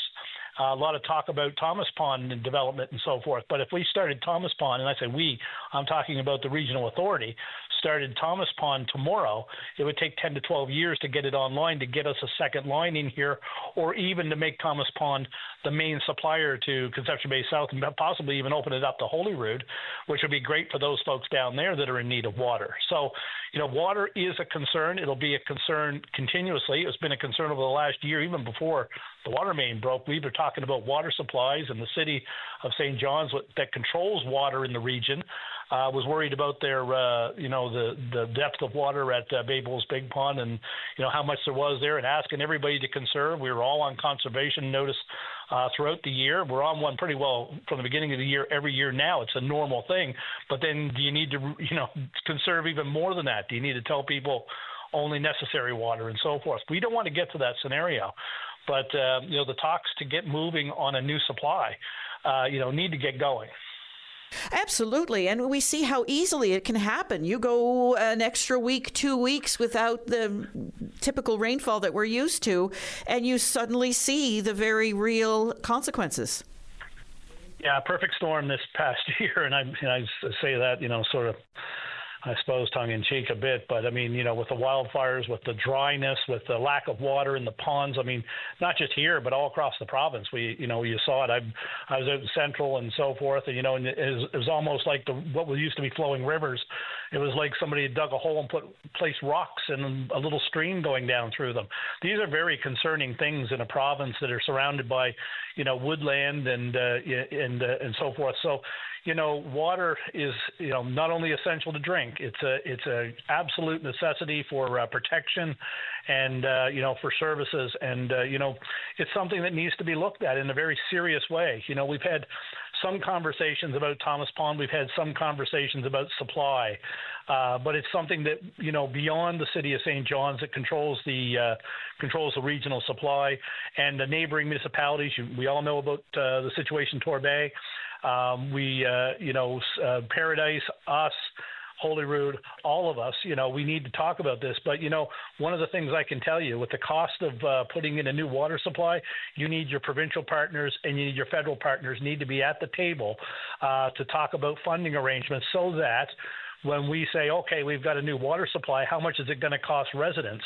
And you don't want to be telling them, well, okay, the cost of water now has just doubled from $600 and some odd dollars to $1,200 or $1,400 or $1,500 just so you can have drinking water. That's not what we want to do.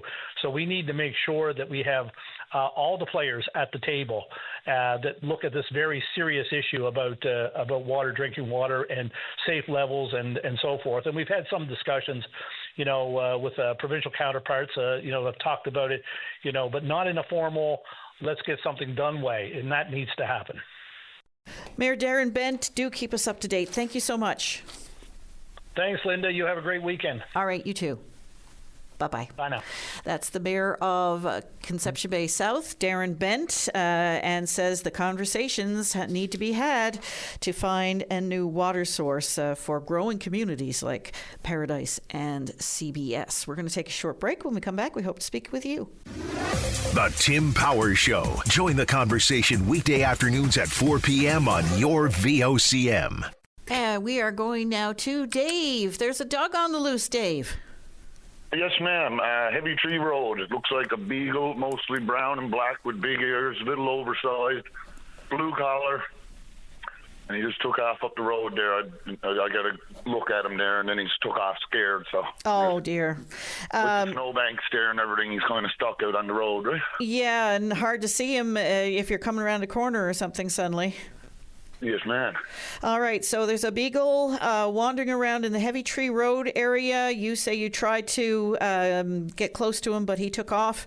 If anybody's missing a beagle in and around the Goulds, Mount Pearl area, you might be able to find him there. Yes. And he's wearing a blue collar, you say? Yes. Okay, that might help narrow it down for some dog owners. Thanks, Dave, for your call. Yeah, and the big ears, too. He had really big ears. Really big ears. Okay. All right. You have a good day now. Okay, you too. Bye. Bye-bye. If you've got a beagle missing, or if you look out your backyard and you notice he's not there, he might be up in the Heavy Tree Road area. We're going to go now to Sean Kelly, President and CEO of Safety NL. Hello, Sean. Hi, Linda. How are you? I'm good. So it's hard navigating through all this heavy snow, isn't it? It is, and it's sort of starting to look a little bit more like Snowmageddon 2 out there now, only it's coming slower. Yeah, slowly and relentlessly. Yeah. Non-stop. And I hear we're in for more again on Sunday or Monday. So more it's the weekend. When is this ever going to end? Yeah, indeed. But I noticed myself driving around that, the roads are still a little bit slick and slippery. And when you're coming to those intersections, wow, it's difficult to get those sight lines and see what's around the corner. It absolutely is, and of course, the most simplest of rules during this time of year is snow means slow, right? So, a lot of incidents that are happening during this time of year, especially under these conditions, are because people are driving too fast and not being cautious and courteous and patient. So, yeah, as you say, snow means slow, but is there any safe way to poke out into traffic to see? I mean, sometimes it's inevitable that you're going to come across these snowbanks and you simply can't see. Yeah, and a lot of the times I would say look for an alternate route where you don't have to do that. For instance, here at Safety NL, we have two exits and entrances, and if you are trying to get out of the one on Topsail Road, it's treacherous. You are creeping out literally by centimeters just to let people know you're there. But we have another entrance and exit on Moffat Road. So I always advise people now, if you're coming or going, use that one. But is there a safe way to do it? I mean, really, it's hard to say. I mean, safety is basically about assessing risk. So, if you're on a busy road like Topsail Road, where there's a lot of traffic, and you don't have an alternate route, the only thing you can really do is just creep out and just extend your head out as far as you can to see if you can get out there, and play it smart. But do not go if you're not sure and you can't see what's coming. I mean, just do not go. It doesn't matter what you have on and you think how important it is. It's not that important to go out there and get into a major collision. And I guess oncoming traffic has to be aware that somebody might suddenly poke out a bit. Yeah, absolutely. I mean, you should expect that. And so, for the oncoming traffic, slow down, drive a little bit closer to the line so that you're not into the sidewalk as closely, and, that gives somebody enough room that maybe they come out a little bit further than they should, or they have to in order to see you. But at least they're there and they know you're there. So, yeah, that's important as well to watch for that, because they're a hazard as well, and you should always be looking for hazards. Really difficult for pedestrians, too, trying to navigate slush and snowbanks, and not all the sidewalks are done just yet because there's just so much snow out there. Is there a safe way to make yourself visible as a pedestrian? Certainly, the first thing I would say is to wear, appropriate clothes that makes you visible. So anything you've got something that marks you as, with a fluorescent coat or, a vest or something like that. You can even buy these straps that you can put around your arm now that illuminate and can make you visible in the dark. So anything that you can do to make yourself seen by drivers is important, especially, one thing to consider, like I'm even looking out our window here now, and it is really sunny out. And you can get snow blinded if you're driving along that way. You're trying to take a turn, the sun is in your eyes, all you can see is white in front of you. You may not see that pedestrian who's trying to cross or trying to walk along the side of on the side of the road. So everybody has to be a lot more vigilant about traffic safety and pedestrian safety during this time of year. And snow clearing safety. I mean, let's be honest. Not a lot of us are used to extreme heavy labor, which is clearing your driveway, and this frequently this winter. So is there a safe way to protect your back, make sure that you're not going to hurt yourself? Yeah, there's absolutely a way. I mean, it depends on the equipment that you're using. Some snow shovels are better at it than others. They're ergonomically designed so that you don't lift so much weight with your back. You should be lifting with your legs anyway, and taking smaller amounts. There's no big rush if you, no matter, unless it's an emergency. But I mean, normally for most of us, when you're clearing your driveway, there's no set time to get out of the driveway. You just, and if you end up putting yourself at risk of a heart attack or something like that, then it really doesn't matter, does it? So, the thing is you need to take your time, take small amounts of snow that it's not too heavy, lift with your legs. Don't try to throw it further than it needs to be thrown, because you can twist your back out that way as well. So there are things you could and should be doing. If you're not sure, you can look up these things on the internet about how to shovel safely, and there's all kinds of information available about that. And frequent breaks. Yeah, frequent breaks and hydration. Drink lots of water. You get out and you're an hour or so doing this heavy labor. You're starting to get dehydrated. You're feeling a bit weak. Don't get yourself into that spot. Sean, I noticed driving in this morning at Columbus and Empire, the lights were out flashing red, and wow, people really don't get the four-way stops, do they? No, they don't. Pet peeve of mine. I see it all the time. Some people just blow right through them, like they own the road and they know everybody needs to stop for them. That's not how these things work. Whenever you see a four-way stop, you have to take the order in which you proceed through depends on the order that you show up at the stop sign. So, when you pull up and you stop, you generally know the other three drivers around when they arrived at that stop sign, and you know that you're the fourth because they're already there. So you're at least four going through, and then you can only proceed after that. So you're the fourth driver to go through, you go through, and then whoever's next goes next. And it all depends on how you show up at either the stop sign, or if you're in the case of lights that are not working, at the markings where you would normally stop during a red light. And is it clockwise? Like, do you generally go, okay, the person on my right has just gone, now it's my turn, the person on my left will go after me? Not necessarily, because it depends, again, on at what time or who shows up at either the light or the stop sign first.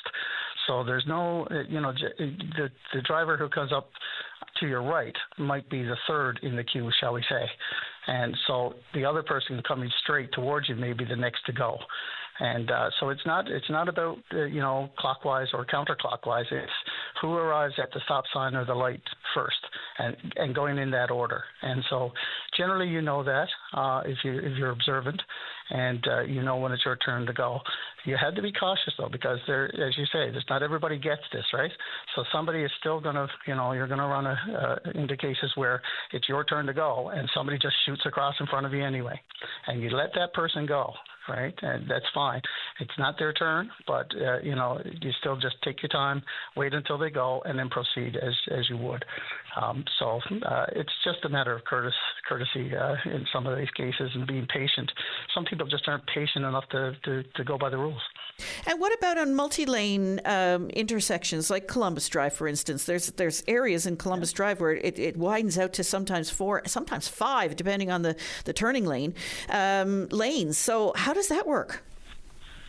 Well, it's sort of the same thing. I mean, it's more traffic there, and it's more cars to kind of be aware of and to try to track in terms of who arrived first. But again, a lot of this comes down to courtesy then. If you're not sure and you've been waiting a while and cars are starting to go through and you're noticing, I think it's about my time to go, start to proceed. And, most people who are in the same position as you will let you go or not let you go. But you have to take your turn.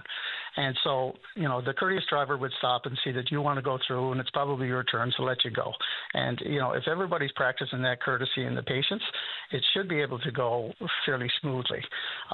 But, I recognize that, sometimes if you've got, say, 4, 5, 6, 7, 8 cars sometimes all arriving around the same time, it does come down to courtesy and thinking, okay, I think that guy was here ahead of me, or this lady was here ahead of me, and letting them go that way. And just using caution. The big important thing is that, nobody wants to get into an accident. Nobody wants to do anything unsafe. Everybody wants to get through the light safely and proceed on to their destination. So, being courteous and patient is probably first and foremost among how you deal with those situations. You always get those sneaky people try to get 3 and 4 cars in going through at one time. Yes, the guy next to me is going, so I might as well go too, right? Yeah, and the guy behind him saying, shag it, I'm going. Sean, and make sure you got your vehicle cleared off. Yeah, that's a pet peeve of mine too. And sometimes, of course, the roof and the back window. Most people will take the time to do their front window and their sides, but they ignore the back or they ignore the roof or both. I've seen it lots of times since we've been getting all this snow. The hazard that is pretty typical for when you leave the snow on the roof of the car is that, as the car heats up and this stuff starts to get a little loose there now, and you come up and you put on the brakes, all of that snow slides forward into your windshield, and then you can't see where you're going. And that could be at any point in time along the road. You could be in the middle of an intersection and have to slow down or stop for a reason, and that happens. And then you see people, and we've seen this, people getting out of their car in the middle of an intersection to wipe the snow off their windshield. I mean, it should never happen to begin with, but they're doing it and putting everybody at risk, including themselves. So, take the time to clean off the full car and the rear window as well. You might not think it's not important to know who's behind you, but it is. If somebody's coming through quickly and you have to get out of the way, or if there's an emergency vehicle coming and you need to see that. So, make sure the entire car is cleaned off. It only takes a couple of seconds more to do that. I know there's problems with some of the smaller tools we use for cleaning off the window, but you can get larger ones now for, some of the bigger vehicles, or even if you have something as small as a Honda Civic, but you don't, it doesn't reach well across the roof. You can get these telescopic ones, so you can extend them a little longer, and it's really easy just to push the snow off, and it takes no time at all. So invest in one of those, and you should be okay. Sean, any place where people can go and find all these little tips and rules? Well, there's lots of websites for that sort of stuff. We tend to put some of these tips on our Facebook page periodically. We should probably get around to doing that again right now and put some of this stuff that we're talking about here on the Facebook page. But, if you generally just want to Google traffic safety during winter or winter driving tips, a lot of this stuff will come up for you pretty quickly. Sean Kelly, appreciate your time. Thank you. Oh, you're welcome. All right. Nice chatting with you, Linda. All right. Have a great weekend. And we're going to take a short break. And it's being touted as a major setback for U.S. President Donald Trump's economic agenda. But the Supreme Court in the United States has ruled that his sweeping tariffs are, in fact, illegal. And they've struck him down. What that means exactly remains to be seen and how he responds to that. But certainly a lot of countries would applaud that. A lot of countries knew they were illegal. We're going to go now to Sean in Cape Breton. Hello, Sean. Good morning. Thanks for taking my call there. Yes, no trouble. I was talking to a lady. You were talking to a lady before about the federal program about the dental. Yes. I've joined the program, and it says 100% on my card. It depends on if you're single or married, and some people might only have 50%, some people might only have 60%, but even 100%, they don't pay the full 100%. I got a set of dentures worth about $3,300, and I only had to pay $657.17. Which was pretty good for two sets of dentures, right? So it's not. It says 100% in the card, but if it isn't 100%. There's always a charge. Even my lady friend here, she goes and she got her own teeth, and she still pays a little for like a cleaning or a cap or anything like that. Yeah, so, but I mean, just the same, if it's not 100%, what you ended up having to pay wasn't extraordinary. It wasn't like the amount that one of our previous callers said that, he's got to ante up over $4,000. Yeah, he must be making too much money or something. I don't know. It depends on how much money's coming in the house, eh? Right. And if you're married, right? So, or single. But I'm very, very satisfied with $657.17 for two sets of teeth, right? Yeah. For the full set, right? Yeah. And something else I wanted to mention to you. I bought a house over there, and plan on spending 4 months each year. I was over there the last 2 years, 6 weeks at a time. And last year I went down to that cenotaph in Gander where the plane went down. They got a beautiful cenotaph there, but I don't know who put that there. Do you know who put that there? The Silent Witness Memorial. was it Canadian government or was it the U.S. government? I think the U.S. government put that there, but there was some, if memory serves, and Brian Medora is probably listening to me now and might remember, but I believe there was a federal government component there as well. Yeah, because I went right down to the lake. They got a beautiful cenotaph, and the road is not fit to take a horse and wagon down there. No, and it's all potholey. Yeah. It should be paved, really. And I know there must be a lot of Americans come and visit there and spend some time there with their loved ones who passed away there, right? Got killed there. And a lot of people got killed that time. But I just want to mention about the road. It's a disgrace, really. Sean, you can go down with a car, but you've got to drive very, very, very slowly. You're beach car to death. Right? Yeah, and I last time I was down there was quite some time ago, but I had a similar experience. The road was not the best. Sean, I'm glad you raised it today. Thank you very much for your perspective from beautiful Cape Breton. We're out of time, I'm afraid, but really appreciate your call. And I listen to your program every day, so I really enjoy it. Wonderful. From Cape Breton, Nova Scotia, yeah. All okay, right. dear. Take care then. Thank you. Bye-bye. Bye-bye. And Sean has had the last word on VOCM Open Line. Thanks, everyone, for your contributions this week. Have a great, safe, and happy weekend. And we'll be back on Monday morning.